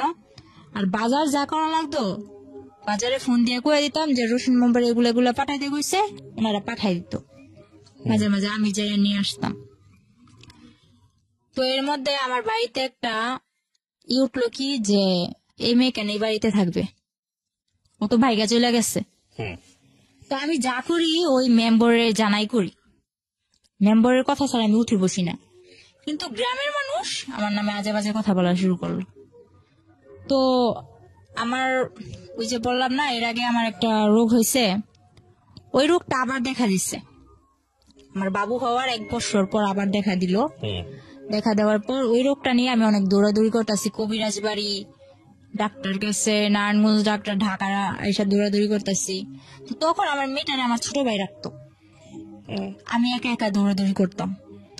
তো সবাই বলতো এই মেয়ে তো আবার কোন ছেলের সাথে চক্কর আছে, হুম নয়তো এত রাত্রে এই মেয়ে বাড়ি ফিরে, রাত বাজে 8টা, এই 8টা বাজে এই সকালবেলা যায়, 8টা বাজে আসে, হুম বা বিকাল বেলা যায়, রাত্রে 8টা বাজে আসে, এইসব বলা বলি করতো। হুম তো আমি বলতাম যে আমি এক জায়গায় গেছি, ওই জায়গায় আমার দেরি হইতেই পারে, ডাক্তারের বিষয়ে সিরিয়াল আছে, কত কিছু আছে, বা রাস্তায় জ্যাম ট্যাম থাকে, দেরি হইতেই পারে। তো আমি যে সময় যদি দেরিও হইতো ওই মামারে জানাই দিতাম যে মামা আমার আসতে দেরি হইব, বা মামা আমি আইসা বসছি। হুম তো ওই মামা সবকিছু ওদিক দিয়ে ঠিকই আছে, মামা বাগনির দিক দিয়ে ঠিকই আছে, মেম্বরে আর আমি ঠিকই আছি, আর আমার মা হুম যে কোনো সমস্যাও আমার মা আমার ওই মেম্বার মামার লগে হুম শেয়ার করতো। পরে আমার মামা সবকিছু জানতো, কিন্তু এদিক দিয়ে আমার বাড়িতে এরকম আমার নিয়ে অনেক বড় একটা ঝগড়া হয় যে আমি অন্য ছেলে নিয়ে ঘুরতে যাই, আমার মেয়েরে আমার ছোট ভাইয়ের কাছে রেখা, আমার ভাই অসুস্থ আমার ভাইয়ের কাছে রেখা যায়। হুম তো এক পর্যায়ে আমি বললাম যে মা আসলে তো আমার ভাইয়ের তো অনেক অসুস্থ, ওর তো অপারেশন করা লাগবে। হুম। আমি মারে না জানে আমার ভাইয়ের এক্সরে করাই, রক্ত পরীক্ষা যা লাগে করাইছে। করানোর পর মারে বললাম, মা আবার ওই মামারে মা বললো যে ওর হাতে টাকা দিস না, কিন্তু কোন জায়গায় অপারেশন করব ওই জায়গায় তুই টাকা দিবি। তো আমার হাতে টাকা দিতে না করলো। পরে আচ্ছা ঠিক আছে, আমার হাতে টাকা দিত না। পরে আমার গাড়ি ভাড়া দিয়ে যে যাবো ওই টাকাটাও আমার কাছে নাই। পরে মানুষের থেকে ডাক্তার করে নিয়ে গেলাম। যাওয়ার পরে ওদিকে যাইয়া ভাইয়ের অপারেশনটা করাইলাম। তখন একটা আল্লাহর বান্দা, শুধু আমার বড় খালা গেছে, যার আমার মা 40,000 টাকা দিছিল শুধুমাত্র আমার ভাইয়ের অপারেশনের জন্য। ওই ব্যক্তি ওখানে যাইয়া আমার ভাইয়ের মনে করুন অজ্ঞান কইরা ডাক্তার, আমার ভাই তো তখন আর কি একটু হ্যাংলা ট্যাংলা টাইপের ছিল, ওর ইনজেকশন দিয়ে ডাক্তার বের হয়ে বসে আমি অপারেশন করতে পারবো না। ধরতে গেলে আমার ভাইয়ের মরার অবস্থা, আমার খালায় উপরে ঘুমায়। আর আমার ভাইয়ের জন্য যে 500 টাকা ধার করে নিয়েছিলাম, ওর তো হার্নিয়া হয়েছিল, লুঙ্গি লাগবে অপারেশন করতে। লুঙ্গি কিনছে ঠিকই, 100 টাকাটা লুঙ্গি কিনছে ঠিকই ফুটপাত থেকে। বাকি যা টাকা ছিল উনি ওনার নাতনি, বড় মেয়ের যে নাতনি আছে ওই নাতনিদের জন্য জামা কিনছে। সামনে কি হইবে ওইটা আর ভাবে নাই। তো আয়সা ঘুমাইতেছে, তো আমি যা বলতেছি খালা খালা অপারেশন তো বন্ধ করে দিছে, আমার ভাই তো খারাপ অবস্থা, আমার ভাই তো মরে যাইব। আমার মেয়েটা আমার কোলে আছে, এই মেয়ে নিয়ে আমি আমার ভাই নিয়ে দৌড়াদৌড়ি করতেছি। তো পরে মনে করেন আমার খালায় তেমন একটা পাত্তা দিল না। এক পর্যায়ে যাই হোক কষ্ট শুদ্ধ আমার ভাইয়ের অপারেশনটা হইলো। অপারেশনটা হওয়ার পর ভাইটা নিয়ে কিছুদিন পর আমার হাজবেন্ডের সাথে আমার যোগাযোগ হইলো। যোগাযোগ হওয়ার পর এর মাঝখানে আবার কি করছে, রাকিব নামে একটা ছেলে, আমাদের গ্রামের পাশের গ্রামের, ওই ছেলে বলতেছে তোর মেয়েও আছে জানি, সবই জানি, কিন্তু তোরে তো আমি ছোট থেকে চোখে চোখে রাখছি, কিন্তু তোর এখন বিয়ে হয়ে গেছে, তোর বিয়ে হোক বাচ্চা হোক যাই হোক আমি তোর নিয়ে যাবো, আমি তোর বিয়ে করুম, সবাইটা জানাই বিয়ে করুম, এসব বলতো। আর ওর বোন আমার বান্ধবী ছিল নাকি, ও বলছে যে আমার বোন তোর বান্ধবী ছিল, তুই নাকি ছোট থেকেই বলতি যে আমার স্মৃতি পাটি, আমার বিয়ের সময় স্মৃতি পাটি তা বললো নাকি নলোকে এসব দিয়ে বিয়ে, ওই এগরা এগরা ও বলতেছে। পরে মনে করেন ওই ছেলে পাগলের মতো ছিল, ওই ছেলের মা হাতে পায়ে ধরা কান্নাকাটি, এসব না মাথায় না নিয়া যখন ফারুক আবার আমার সাথে যোগাযোগ করা শুরু করলো, তখন আমি আবার ফারুকের বললাম আচ্ছা ঠিক আছে তুমি আইসা আমার নিয়ে যাও। তো আমার ভাইয়ের অপারেশন হয়েছে, কিছুদিন হইলো। আমার বাড়ির মানুষও মনে করেন আমি কোনোখানে গেলে এরকম বাজে বাজে কথা বলে, তো চারিদিক দিয়ে মনে করেন আমি একটা অশান্তির মধ্যে ছিলাম। তো আমি বললাম যে বাপের বাড়ির থেকে ওই শ্বশুর বাড়ির জ্বালাই বালা, এটা কইয়া মনে করেন এর মধ্যে আমার বাপেও আইছে, আমার বাপেও আইয়া মনে করেন আমার লগে বাজে বাজে ব্যবহার করে। তো মারে কইলাম তুমি ফোন দিয়া আব্বুরে আনছো কে, আব্বু তো এরকম বাজে বাজে ব্যবহার করে। তো মায়ে বলতেছে কষ্ট করে চল, আর একটা বছর পর তো আমি আইয়ে পড়ুম। পরে আমি ফারুকরে খবর দিলাম, ফারুক এসে আমার নিয়ে গেল। নিয়ে যাওয়ার পর আমার অপারেশনের ভাই 2 মাসও হয় নাই, নিয়ে গেলাম ওখানে যাই, আমার ভাইয়ের ওষুধও বন্ধ। ওই যে আমার স্কুলে ভর্তি করাইছিল ওটা, তখন আবার আমি বললাম যে আমি শুরু করি, মোটামুটি শুরু করতেছি। তখন আমার ভাই ছোট, আমার ভাই তো অপারেশনের মানুষ, একটু একটু কিছু খাইতেই চায়। তখন আমি আলাদা করে চলে গেলাম, আমার সংসারে আমি চলে গেলাম। তখন অনেক একটা ভালো দিক ছিল আমার, মনে করেন 3টা মাস আমি যেমন জান্নাতের মধ্যে ছিলাম, এরকম আমার মনে হয়েছে। আমার স্বামী, সংসার, ভাই, আমার মেনিয়া, অনেক ভালো একটা দিক ছিল। ফারুক পরে 3 মাস পর কি হইলো, ওর মা ওরে কি বুদ্ধি দিছে জানি না, 3 মাস পর ও হঠাৎ একদিন রাত্রে আমার ভাই বলতেছে যে আপু তোমার ঘরে কারেন্ট গেছে, গরম লাগতেছে, আমি তোমার শ্বশুর ঘরে যাই শুই। তো গেল আমার ভাইয়ের, আবার আমি ওখানে নিয়ে মাদ্রাসায় ভর্তি করে দিছি। তো ওর পড়ালেখা নিয়ে ওই ব্যস্ত। তারপর আমি আর কি বই নিয়ে বসছি, আমার শ্বশুর আসছে এর মধ্যে, বলতেছে কিরে পড়স, বলতেছে হ্যাঁ পড়ি। পরে বলতেছে আচ্ছা ঠিক আছে পড়, আমি কি বসে থাকবো, আমি কই না। কই ফারুক কে আইসে, আমি কই না আসে নাই। পরে আমার শ্বশুরের ফোন দিয়ে বলে তুই কই, বলে আমার আসতে দেরি হইব, তোমরা যাই ঘুমাই পড়ো। তো আমি না খাইয়া বসে আছি, ও আসবো আমি খামো, আমার মেরে ঘুম পাড়াইছি। রাত্রে 12টা বাজে ও একটা মেরে নিয়ে এসে দাঁড়ায়। পরে আমি এত কিছু মাথায় নিই নেই, আসতেই তো পারে। তো এটা যে কে আমার ধারণা ছিল না। আনলাম করে, আমি চিল্লাচিল্লি করতেছি এত দেরি করে আইসো। তারপর হঠাৎ করে খেয়াল করলাম যে উনি কে। বলে যে এটা তোমার আপা হয়, ওটা আমার আপা হয়। পরে যখন বললাম, তারপর বললাম যে আপা হয় তো ভিতরে আসেন। আসলো। পরে আমি বললাম যে হাত মুখ দিয়া খাওয়ার জন্য আসো। তো হাত মুখ দিয়ে গেল, মেয়েটা মাঝের দরজায় খাড়ায় আছে, নড়েও না চড়েও না, এক টিপে দাঁড়ায় আছে। তো আমি বলতেছি যে আপারে ডাক দাও, তুমি খাইবা, উনি কি চেয়া থাকবো নি। তারপরে মেয়েটা বললো না আমি খাইছি। ফারুক কি করলো, আমার সামনে ভাতগুলা নিয়ে, সবসময় ওই 3 মাস ও খাইয়া তারপর আমার খাওয়াই দিত। ওই দিন কি করলো, ও ভাত নিয়ে নাড়তেছে। তো আমি বলতেছি তুমি খাইবা কোন সময়, আমি বা খামো কোন সময়, ততক্ষণ ধরে বসে আছে, আমার খিদা লাগছে, তাড়াতাড়ি করো। ও বললো কি আমি খাই আসছি। ও বাইরে থেকে ওই মেয়েটার সঙ্গে একসাথে খাইছে। তো আমি বললাম আমি এতক্ষণ ধরে না খাই আছি, আর তুমি বাইরে থেকে খাইছো? হ্যাঁ। পরে আচ্ছা ঠিক আছে, না খাইলে নাই, এত কিছু মনে নেই নাই। পরে ও আমার ডাকতেছে যে আসো বিছনাটা করে দিয়া যা। তো আমি বলতেছি আপা শুইব কই। পরে কইতেছে যে তুমি ওই রুমে বিছনা করো, ওই রুমে বিছনা করা বাবুর ওই রুমে না। তো যে ওয়াল ক্লকটা ছিল ওইটা আমার বাবুরে উপলে নিয়ে ওয়াল ক্লকটা টান্দা নিয়ে বলতেছে ওই রুমে। আচ্ছা ওই রুমে বিছনা করলাম। তো আমি ভাবছি ওই রুমে ও আমার সাথে শুইব, আফুটা একা এদিকে শুইব। পরে ও কি করলো, ও খাটের মধ্যে বসে আছে। আফুরে বললো যে তুমি শুয়ে পড়ো। তো আপু ওর পাশ দিয়ে যাইয়া খাটের মধ্যে শুয়ে পড়লো। ও বসে আছে, ও নড়ে না। পরে আমি বললাম কি ব্যাপার, তুমি আসো না। ও আসে না। তখন আমার মনে কিছু একটা বাড়ি খেলো।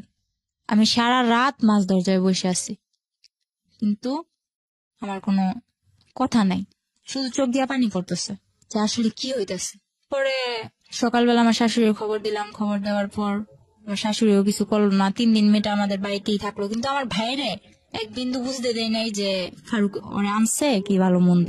আমার ভাইরে এতটুকু বুঝতে দেয় না, যার জন্য আজও পর্যন্ত আমার ভাই বলতে পারে না এসব কিছুই হয়নি। পরের দিন যখন ওর মার সাথে আমি বললাম যে এরকম এরকম করে আনতেই পারে, ভালো কথা, বিয়ে করছে ভালো কথা। আমি কিন্তু বিয়ের কথাটা তুলি নাই। আমি যখন বলছি এই মেয়েটাকে ও আনছে খালাতো বোন বইলা, তো খালাতো বোন ভালো কথা, তো এক বিছানায় থাকে কি কইরা। কয় তুই ছোট মানুষ, এসব বুঝবি না। তো হ্যাঁ আমি মানলাম আমি ছোট মানুষ, আমার বয়স 14, কিন্তু আমার তো এতটুকু বুঝার ক্ষমতা আছে এক বিছানায় কি করে শোয়। তো পরে আমার বললো কি যে হ্যাঁ বিয়ে করছে, আনছে তো তোর কি। এটা আপনাকে কে বলেছে? আপনার শাশুড়ি? শাশুড়ি বলতেছে। তো আমার শাশুড়ির ঘরে নিয়ে যায়, আমার শাশুড়ির ঘরেই থাকে, ফারুক আমার সাথে থাকে। আমার ভাইটা মাদ্রাসায় আসে যায়, আমার ভাই কিচ্ছু জানে না। পরে মনে করেন 3 দিন পর ওই মেয়ের বাসায় চলে যায়, আমার ঘরে আবার অশান্তি শুরু হয়। ফারুকের মেজু বোন যেটা, ওটার হাজবেন্ড আবার ঘর জামাই থাকে, ওটাকে আইনা আমার ঘরে তুললো। আমার সংসার তো চলেই, এর মাঝে ওই সংসারও এই ঘরেই থাকবে। ওদের ঘরে 2টা বাচ্চা আছে, আর তাদের ঘরে 2টো বাচ্চা, ওই আমার ননাসের ঘরে, ওরা এখানে থাকবে। তো এক পর্যায়ে আর কি আমি বিষয়টা মাইনা নিতে পারি না। আমি অনেক চিল্লাচিল্লি করার পরে বলি যে আমি এগুলা পারবো না। আপনার বিয়ে হয়েছে 12 বছর বয়সে, আপনার কথা যদি ঠিক থেকে থাকে তখন আপনার বয়স 14 বছর। আপনার তখন একটা বাচ্চা হয়ে গেছে। বাচ্চার বয়স তখন কত, 1 বছর বা 2 বছর? হ্যাঁ 1 বছর। 1 বছর। আর আলটিমেটলি হচ্ছে এই সময়ে আপনার হাজবেন্ড আরেকটা বিয়ে করেছে। ওকে। পরে ওরে আমি বলার পর আমি বলতেছি আমি থাকবো না তোর সাথে। আপনার মা কোথায় তখন? তখন আমার মা বিদেশ। তখনও বিদেশ? আচ্ছা। তখন আমার যখন অনেক মারধর করে আর কি, পরে এক পর্যায়ে আমার অনেক মারে আর কি। ও বলতেছে তোর পাগল বানাই দিম, তোর পাগল বানায় ছেড়ে দিম। তারপর আমি কি করলাম, মাইর খাইয়া সকালবেলা উঠা ওরে আমি বললাম তুমি আমার এরকম করে মারতে পারলা, আমি তো তোমার কাছে ইচ্ছা করে আসি নাই। এর মধ্যে ও সবাইরে জানাইছে কি, আমার বাড়ির লোক ওর বাড়ির লোক সবাইরে জানাইছে আমাদের মধ্যে কোনো একটা সম্পর্ক ছিল, আমরা প্রেম করে বিয়ে করছি। এই আমি ওর কাছে ওই চট্টগ্রাম গেছি, কিন্তু ও আমার আনে নাই। ও জানাইছে এরকম, যাতে করে আপনি আর ফ্যামিলিতে ব্যাক করতে না পারেন। হ্যাঁ ও এরকম জানাইছে যে আমি চট্টগ্রাম গেছি ইচ্ছা কইরা, স্বইচ্ছায়, ও আমারে নেয় নাই। হুম। আমার ফ্যামিলিতেও এটা বুঝাইছে, ওর ফ্যামিলিতেও এটা বুঝাইছে। তো আমি যখন ওর ভাত খামু, ওর সংসার করমু, আমার ভিতরে এত কিছু ছিল না যে হ্যাঁ আমি ওর কথাটা দুই করমু। আচ্ছা ঠিক আছে, ও যা বলছে এটাই সত্যি, আমার সত্যি মিথ্যার প্রয়োজন নেই। এটা ভাইবা আমি ওর আর কিছু বলি নাই। আমার বাড়ির যাই হোক, লোকের, তারপরে কি হলো, আপনার কি করলেন আপনি? হ্যাঁ পরে মনে করলেন আমার বাড়ির লোকেরা সত্যি কিছু বলি নাই। হুম। ও আমার অনেক মারার পর আমি যাই কেস করি একটা। কেস করলেন? আমি জানি না, ওর দিকে রাস্তাঘাটও চিনি না। মাইর খাইয়া সকালবেলা আমার ভাইটার আর আমার মেয়েটারে না খাওয়া অবস্থায়, এর মধ্যে মারামারির মধ্যে ও আমার 1 মাস না খাওয়াই রাখছে। হ্যাঁ, তো আপনি 1 মাস তো না খেয়ে থাকতে পারেন না, মানে খাওয়া দাওয়ার কোনো রুটিন ছিল না আসলে? রুটিন বলতে কি, ও আমার টোটালি কোনো কিছু খাইতেই দেয় নাই। ওই পাশের যে ঘর ছিল না, উনি টিনের ঘর ছিল, তো আমার টিন কাইটা নিচ দিয়া খাবার দিয়া যাইতো, কিন্তু আমার শাশুড়ি জানতো না। ওইটা খেলেন আপনি? ওটা খাইতাম। তো পরে আমার ভাইয়েরও ওটা খাওয়াইতাম, আমার মেয়েরও ওইটা খাওয়াইতাম। পরে যখন ওনারা জানতে পারলো যে উনি আমার এরকম করে খাবার দেয়, ওনার উপরে কিন্তু অনেক চাপ সৃষ্টি হয়েছে। কে ছিল উনি? উনি কেউই ছিল না, ওদিকেরও কেউ ছিল না, কিন্তু ওখানে যে জায়গা কিনছে, জায়গা কিনা বাড়ি ঘর মানে করছে। আপনাদের প্রতিবেশী আর কি? হ্যাঁ। তো আপনি যেটা বলছিলেন যে আপনি পুলিশের কাছে গেলেন, মামলা করলেন, কিভাবে করলেন? মনে করেন ও আমার 500 টাকা দিছিল যে ডাক্তার কাছে যাবি, হুম। ওই টাকাটা নিয়ে রাত্রে মাইরা আবার রাত্রে 500 টাকা দিছে যে ডাক্তার কাছে যাবি। আমার যে তুই আমার প্রত্যেকবার মারস, এবার আমি তো কোনো কিছু করি না, এবার আমি কিছু করবো। প্রতিবার যখন আমার মারে, আশেপাশের লোকজন আমার বলে যে তুই ওর ভাত খাইস না, ওর সংসার থেকে চলে যা। ওর আরেকটা বউ তখন আপনাদের ঘরেই? না না, তখন ওই 3 দিন থাকার পর ওই বউর বাসায় চলে গেছে। আচ্ছা। পরে কি করছে ও ও, পেশায় কি করতো ফারুক? পেশায় কি করতো? তখন আমি গাড়ি কিনা দিছিলাম, কিসের গাড়ি? ওই মিনি ট্রাক গুলো আছে না, ওগুলো চালাতো? হ্যাঁ। মানে এটা আপনার মার টাকা দিয়ে? মার টাকা দিয়ে না, কিস্তি তুলছি, কিন্তু মার থেকে নিতে হইতো কিস্তি গুলো আর কি, মার থেকে ধরতে গেলে আদায় করা হইতো। ঠিক আছে, বলেন তারপর। কি রাস্তায় যা দাঁড়াইছি, এমন অবস্থায় আমি পুলিশের কাছে যাইতেছে, কোন জায়গায় যাইতে ওইটাও জানতাম না। হুম। তো এক পর্যায়ে একটা লোক আমার দেখা বললো যে কই যাবা, বললাম এটা কোন রাস্তা আমি কেস করবো।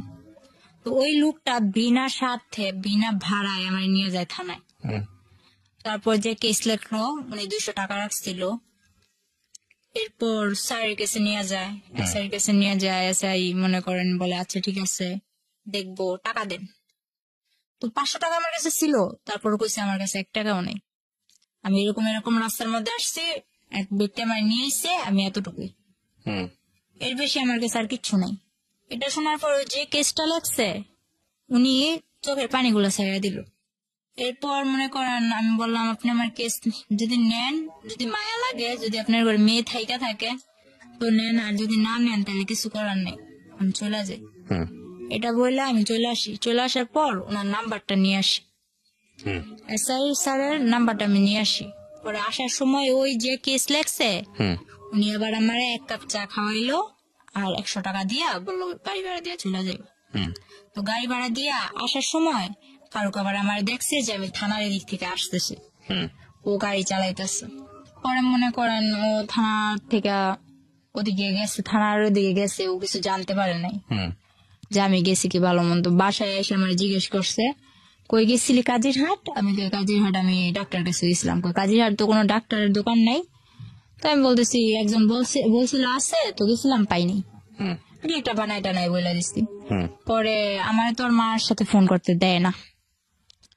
যাই হোক, এক ভাবির মোবাইল দিয়া ফোন করি, অনেক কষ্টে ফোন করি। ফোন করে বললাম মা আমি তো একটা কাজ করে ফেলছি, এমন এমন মারছে, তোমার এতদিন জানাই না।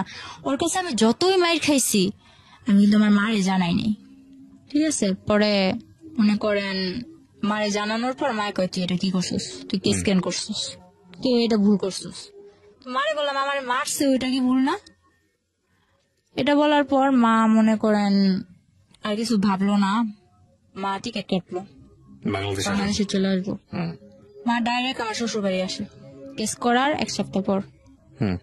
এর মধ্যে আমার মারধর করছে, আমি হসপিটালও আমার নিয়ে যাওয়া হয়েছে। যারা হসপিটাল নিচ্ছে তারাও মাইর খেয়েছে আমার জন্য, হুম।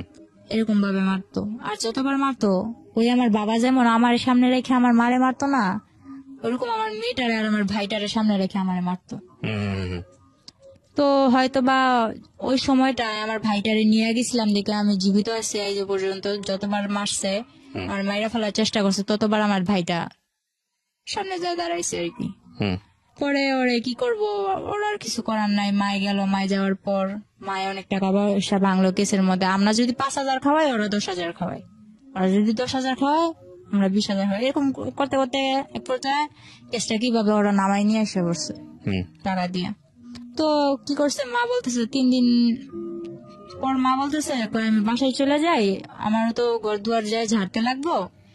এতদিন পর 3-4 বছর 2 বছর ধরে ঘরটা এরকম ভাবে পড়ে আছে, তুই আয়। তো আমি বলি মা আমি তো আসার পর মাত্র 27টা মাস ধরে এদিকে আসা হয়েছে। কেসটা কি হলো? তারপর কেসটা কি হলো নাকি কেসটা হলো না? কেসটা আর হয় নাই, ওরা টাকা দিয়া সব মীমাংসা হলো, একদম মাটি পুরা ঠান্ডা, কোনো কথা নাই। পরে মা চলে আসার পর মা এক জায়গা দিয়ে আমার ভাইটা তখন বন্যায় আমার ঘর, ঠিক আছে, আমার মারধর করার মনে করেন 1 মাস আগে নাজিরহাট বন্যা হয়েছিল, হয়তো শুনছিলেন, চট্টগ্রাম তলায় গেছিল পুরা। আমার ঘরে প্রায় আমার বুক সমান পানি, আমার ঘরের পিড়া টিরা সবকিছু নিয়ে গেছে, শুধু আমার ঘরটা পাকা ছিল দেখে আমার ঘরটা টিকে আছিল এক পর্যায়ে স্রোতের মুখে। তো এই মনে করেন আমার শুধু ভিটাটার জন্য আমার ঘরটা ছিল। পরে আমার ভাই আর আমার মা বিদেশ থেকে আসার পর আমার যে মারছে, ওদিকে না চাইয়া আমি বলছি যে মা আমি ওর ভাতই খামু। মানুষ কত কষ্ট করে ভাত খায় না, গাজারও ভাত খায়, জোয়ারও ভাত খায়, আমি ওর ভাত খামু। পরে বলছেন আপনি ফারুকের ভাত? হ্যাঁ, আমার একটা মেয়ে আছে আমি খামু, কারণ আমার মায় ও আমার বাবার রেখা চলে আইছে, আমিও যদি চলে যাই তাহলে মানে আপনি চিন্তা করেছেন যে আপনার মতোই যদি আপনার মেয়েটার ফিউচার হয়, যাতে না হয় সে কারণে। পরে কি করলাম, মারে এসব বুঝে আমারে বাসায় পাঠাই দিলাম। মায়ে আসলো, মায়ে এসে 3 দিন পর মনে করেন আমার উপরে আবার মারধর করার পর আমি বললাম যে আচ্ছা ঠিক আছে আমার মারধর করিস না, আমি বাসা থেকে ঘুরে আসি, আমি আবার চলে আসবো, বাসা থেকে ঘুরে আসি। পরে বলতেছে তুই তো গেলা রাবি না। পরে বলতেছি না আমি আমু। তখন গ্রামের মানুষ একটা প্রশ্ন তুললো, কি কয় তোমরা যে বিয়ে করছো বিয়ের প্রমাণটা দাও। আমারে বলতেছে বিয়ের প্রমাণ দিতাম। ও বলে আমরা কোনো বিয়ে করি না, এতদিন আমরা অবৈধ সংসার করছি, এতদিন আমরা অবৈধ সংসার করছি। এটা যখন বলে তখন আমি বলি যে ওই যে লেখালেখি দেখছি, আমি বলি না আমি আলহামদুলিল্লাহ করছি ঠিকই, কিন্তু আমার তো এতটুকু খেয়াল আছে যে ওই সময় কিছু লেখালেখি হয়েছিল। পরে বলতেছে আচ্ছা ঠিক আছে ওই প্রমাণ দাও। ও বলে না এর কোনো প্রমাণ নেই। তো আমার বিয়ে তো হয়েছিল কক্সবাজার চকরিয়া, ওই ঠিকানাটা আমার মারেও দেয় না আমারও দেয় না। এক পর্যায়ে আমি বললাম আচ্ছা ঠিক আছে তুই ঠিকানা দিবি না ভালো কথা, আমিও অসুস্থ, তুই আমার টাকা দে আমি বাসা যাবো। আমি তোর 1 টাকাও দিতাম না, তুই যদি বাসা থেকে সুস্থ আইতে পারস তাহলে তুই যা, কিভাবে যাবি, তারপর আবার চলে আসবি। তারপর আমি মার থেকে টাকা নিয়ে 800 টাকা নিলাম, টাকা নিয়ে বাসায় চলে গেলাম। বাসায় চলে যাওয়ার পর ওরে মারে বললাম বুঝাই যে মা আমি ওর ভাত খামো না, ব্যাস এতটুকুই। এরপর ওই ওদের গ্রামের মাদবর চেয়ারম্যানরা বলতেছে কি ব্যাপার তুমি প্রমাণ দিতে পারতো না, তাইলে সত্যি সত্যি এতদিন তুমি অবৈধ সংসার করছো। পরে আবার আমি আমার মার থেকে মনে করেন খোঁচায় টোচায় টাকা নিয়ে যে জায়গায় বিয়ে হয়েছিল ওই জায়গায় গেছি আমি, ওই জায়গাটারই গেছি, যাইয়া ওই কাজিরে খুঁজা বাইর করছি আমি একা, আমার মেয়ে আমার মার কাছে। আর আমি একা ওই কাজিরে চট্টগ্রাম চকরিয়া যাইয়া ওই কাজী মতিনরে খুঁজা বাইর করি। খুঁজা বাইর করার পরে ওই কাজের অনেক বুঝা টুজা টাকা পয়সা কিছু দিয়া আমার বন্ধু বান্ধব কতগুলো আসলো, ওই যে বন্ধু বান্ধব কিন্তু আমার না, বন্ধু বান্ধব ওরই, ওই যে আমার মেসেঞ্জার বুঝাইছে, ফেসবুক বুঝাইছে যে এই যে দেখ ফেসবুক এমনি চালায়, মেসেঞ্জার এইভাবে চালায়, এইভাবে চ্যাটিং করে। তো ওর বন্ধু বান্ধব গুলারে আমি ফোন দিছি যে এরকম এরকম। তখন ওর বন্ধু বান্ধব গুলা ওর হয়ে আর একটাও কথা কয় না, সবাই আমার হয়ে এই কথা বলে। পরে আমি যখন বুঝিয়া বললাম যে ভাই আমি তো এরকম কাবিনের কাগজ নিতে আসছি, তো আমার দেয় না টাকা ছাড়া, আমার কাছে তো যাওয়ার ভাড়াও নাই। এটা বলার পর পরে বলতেছে আচ্ছা ঠিক আছে আমরা দেই। তারপর ওনারা 4-5 জন ম্যানেজ করে আমারে 4,000-5,000 টাকা দেয়। আচ্ছা, ওইটা দিয়ে আমি কাবিনের কাগজটা তুলে নিয়ে যাই, কিন্তু নিয়ে যাই কিছু করতে পারি নাই। ওই ছবি তুলা ইমুতে মাকবুরের কাছে দিছিলাম, তারপর কি আমি ওর বাদ খামু না। এর মধ্যে আমার বাবা কি করলো, 12 বছর পর আমার মারে বললো কি, আমার মেয়ের সাথে এত বড় অন্যায় হয়েছে, যে বাবা নি বলতো যে ও আমার জন্মের না, ওই বাবা বলতেছে আমার মেয়ের সাথে যখন এত কিছু হয়েছে আমি শেষ দিকে চান। ওই আমার বাবা দোকান ভাঙচুরে এগুলা করে আমার মারে আর কি একটু একরকম পটাইলো। মারে পটানোর পর মা বলতেছে 12 বছর পর যখন ও মেয়ে স্বীকার করছে, মেয়ের জন্য এত কিছু করতেছে বা করবো, তাইলে ওরে আমি আনতেই পারি। গ্রামের সবাই বলছে দেখ তুই ওরে আনিস না। আমার বাবারে ডাইরেক্ট 2 হাত দানা করছে যে ওরে কিন্তু তোর সংসারে আবার আনিস না। তো আমার মা আনছে, আনার পর আমরাও ভাবছি বাবা পাইছি দুনিয়া পাইছি। তো বাবা পাইছি দুনিয়া পাইছি এটা ভাইবা বাবারে খুব হাসি মুখে অনেক 6-7 দিন সংসার কাটা গেছে। পরে আমি বললাম যে আমি কিছু একটা করবো, নয়তো তো আমার মেয়েটার ভবিষ্যৎ অন্ধকার। এটা বলার পর এই 1 সপ্তাহের মধ্যে আমার মারে আমার মা এতদিন যে বিদেশ করছে যা ছিল আমার বাবা হাত করে নিছে। মানে এইসব কাজ করবে না, এই ধান্দাবাজি করে। তো আমার মারে কিভাবে এসব করে আমার মা বুঝতে পারে নাই যে আমার মারে একদম সর্বশান্ত করে দিচ্ছে। তারপর আমার মা কি করলো, এই 1 সপ্তাহের মধ্যে এরকম করার পর আমি বলতেছি, আমার বাবাও কি করলো, আমার মার সাথে আবার ঝগড়াঝাটি। তো যখন বললো তুই এরকম করলে কোনো লাভ নাই, এখন সবকিছু তো আমার বাবা বলতেছে মারে এই কথা বলার পর মা বললো আচ্ছা ঠিক আছে সবকিছু তোমার, তাহলে তুমি সংসার চালাও। চালামু, আমি ভুষামাল রাখছি, এই ভুষামালের জন্য তুই টাকা দে। তো মা বললো আমি টাকা দিব করতে, যা ছিল তোমার তো দিয়েই দিচ্ছি, বলে কিস্তি তুলে দে। শেষ পর্যায়ে মা একটা কিস্তি তুলে দেয়। কিস্তি তুলে দেওয়ার পর বাবা ওই কিস্তির টাকা মুকা নিয়ে বাবা চলে যায়। তো ওই সময় আমাদের সংসারটা এরকম পর্যায়ে যায়, একবেলা খাইতো আর একবেলা তাকায় থাকি। তখন আমি বললাম মা আমি কিছু একটা করুন। তো মা কি করলো, বয়স বাড়াইয়া আমার জন্ম তারিখ হলো 2002 সালের এপ্রিল মাসের 3 তারিখে।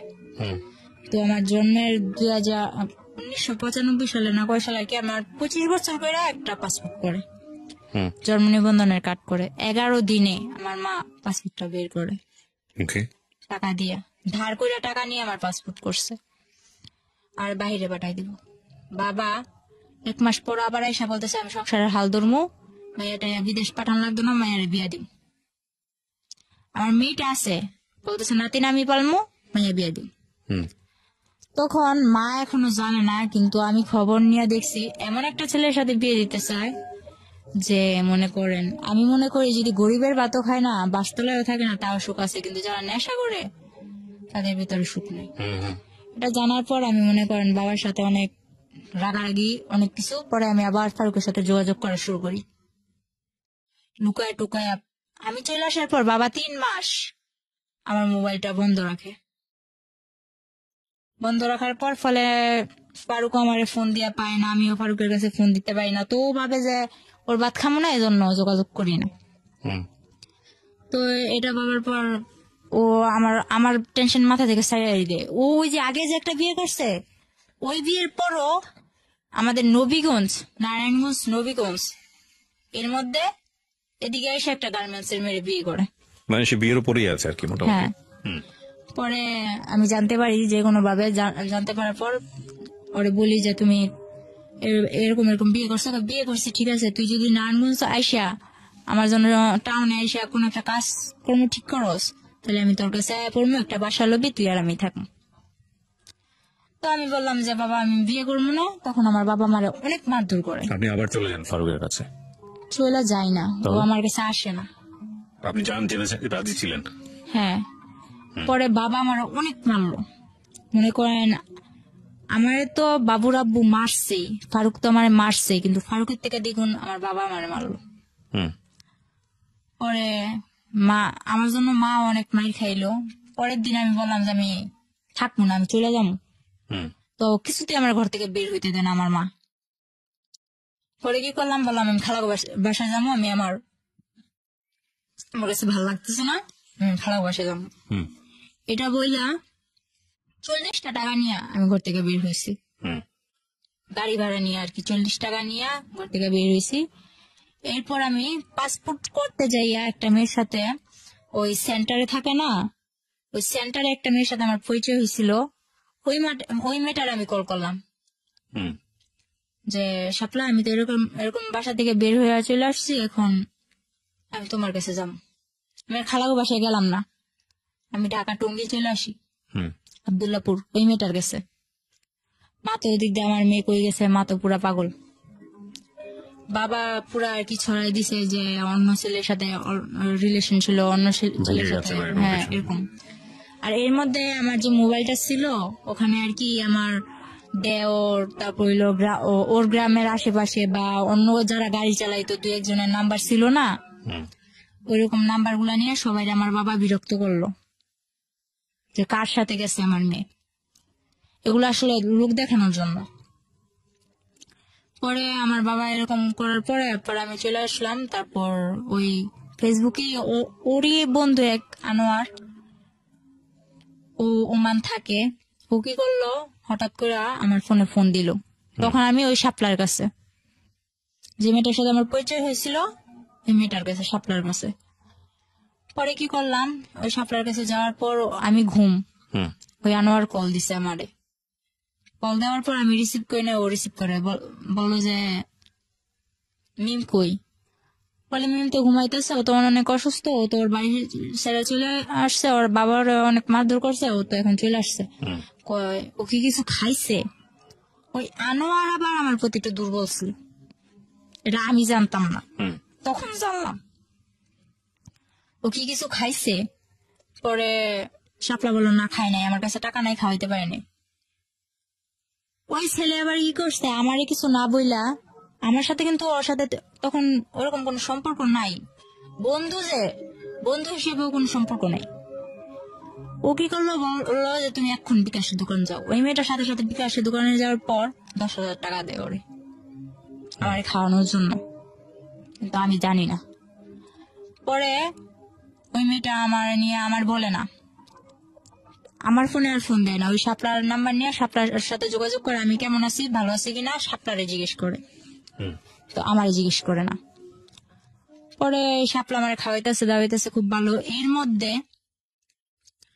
আরেকটা ছেলে, ওর নামটা আমি ভাঙতে চাইতেছি না, ওই ছেলেটাই মেসেঞ্জারে আমারে বলে, ওই ছেলেটার সাথে আমার অনেকদিন ধরে যোগাযোগ, আমার মেয়ে আছে, আমার কিভাবে সংসার ফেলায় আমি আসছি, আমার বাবা আমার মারধর করে, টোটালি সব জানে ফেসবুকে। হ্যাঁ, ওই মেসেঞ্জারে কতগুলো গ্রুপ থাকে না, ওই গ্রুপ থেকে সব জানে। সব জানার পর তারপর ও বললো কি, ওরে কিন্তু আমি প্রথম আঙ্কেল ডাকছিলাম, ওই ছেলেটারে প্রথম আমি আঙ্কেল ডাকছিলাম।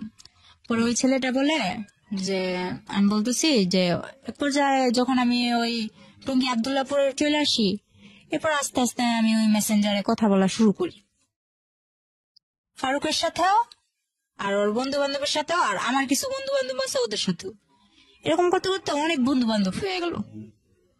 তো ওই ছেলেটা বলতেছে যে তখন আমার ফেসবুকে সবাই বাবলি নামে চিনতো, তো যেখানে মারিয়া নামটা শুনে ওইখানে আমার হাজবেন্ড ফারুক আমার ভাইরাল করে, ওই অন্য মাইসের বডিতে আমার ফেস টেস লাগায় ভাইরাল টাইরাল করে, অপমান করে।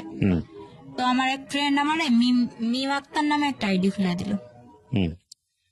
তো মিম আক্তার নামে আইডি খুলে দেওয়ার পর তখন থেকে আমার মিম মিম বলে।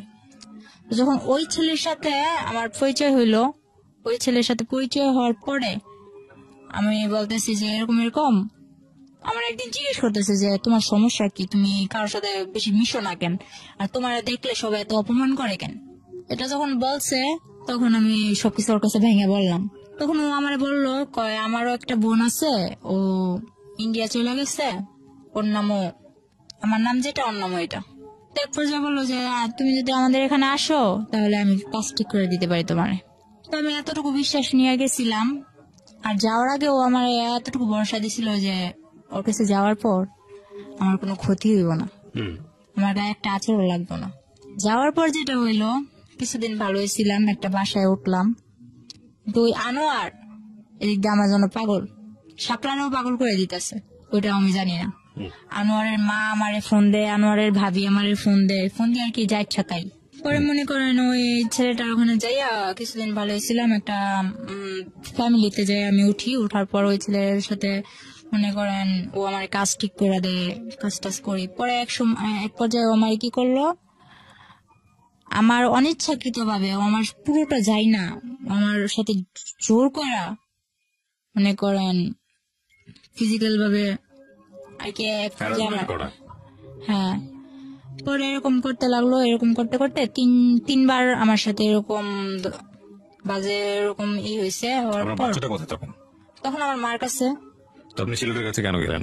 ওই ছেলেটার কাছে তো আমি যাই নাই, ওই যে আমি টঙ্গী চলে আসি আর বাচ্চা টাচ্চা বাবা মা সব ফালাই রেখা টঙ্গী থেকে ও আমারে বললো যে তুমি এদিকে আসলে নারায়ণগঞ্জ আসলে। এটা যাওয়া ছেলেটার কাছে বুঝতে হবে কোনটা ছেলের কাছে যাওয়া কোনটা ছেলেটার কাছে যাওয়া না, এটা বুঝতে হবে না। দেখেন আপনি এখন বর্তমানে কি করছেন এটা একটু বলেন তো আমাকে। আমি বর্তমানে কিছু করতেছি না, বর্তমানে হাজবেন্ডের সাথে আপনার কোনো সম্পর্ক নাই, ফারুকের সঙ্গে কোনো সম্পর্ক না। আচ্ছা, আর এখন আপনার কিভাবে চলে? আপনার বাচ্চাটা কোথায় থাকে? আমার বাচ্চাটা আমার মার কাছে থাকে, আমিও আমার মার কাছে আছি। আর আমি চলে যাওয়ার পর আমার বাবা বাসা থেকে তাড়ানোর পর এর এক সপ্তাহ পর আমার বাবা নিজেও চলে যায়। সেটা নাইবা জানলাম। আজকে এই ঘটনাটা পুরোটা শোনার সময় আমি যথেষ্ট ধৈর্য হারিয়েছি।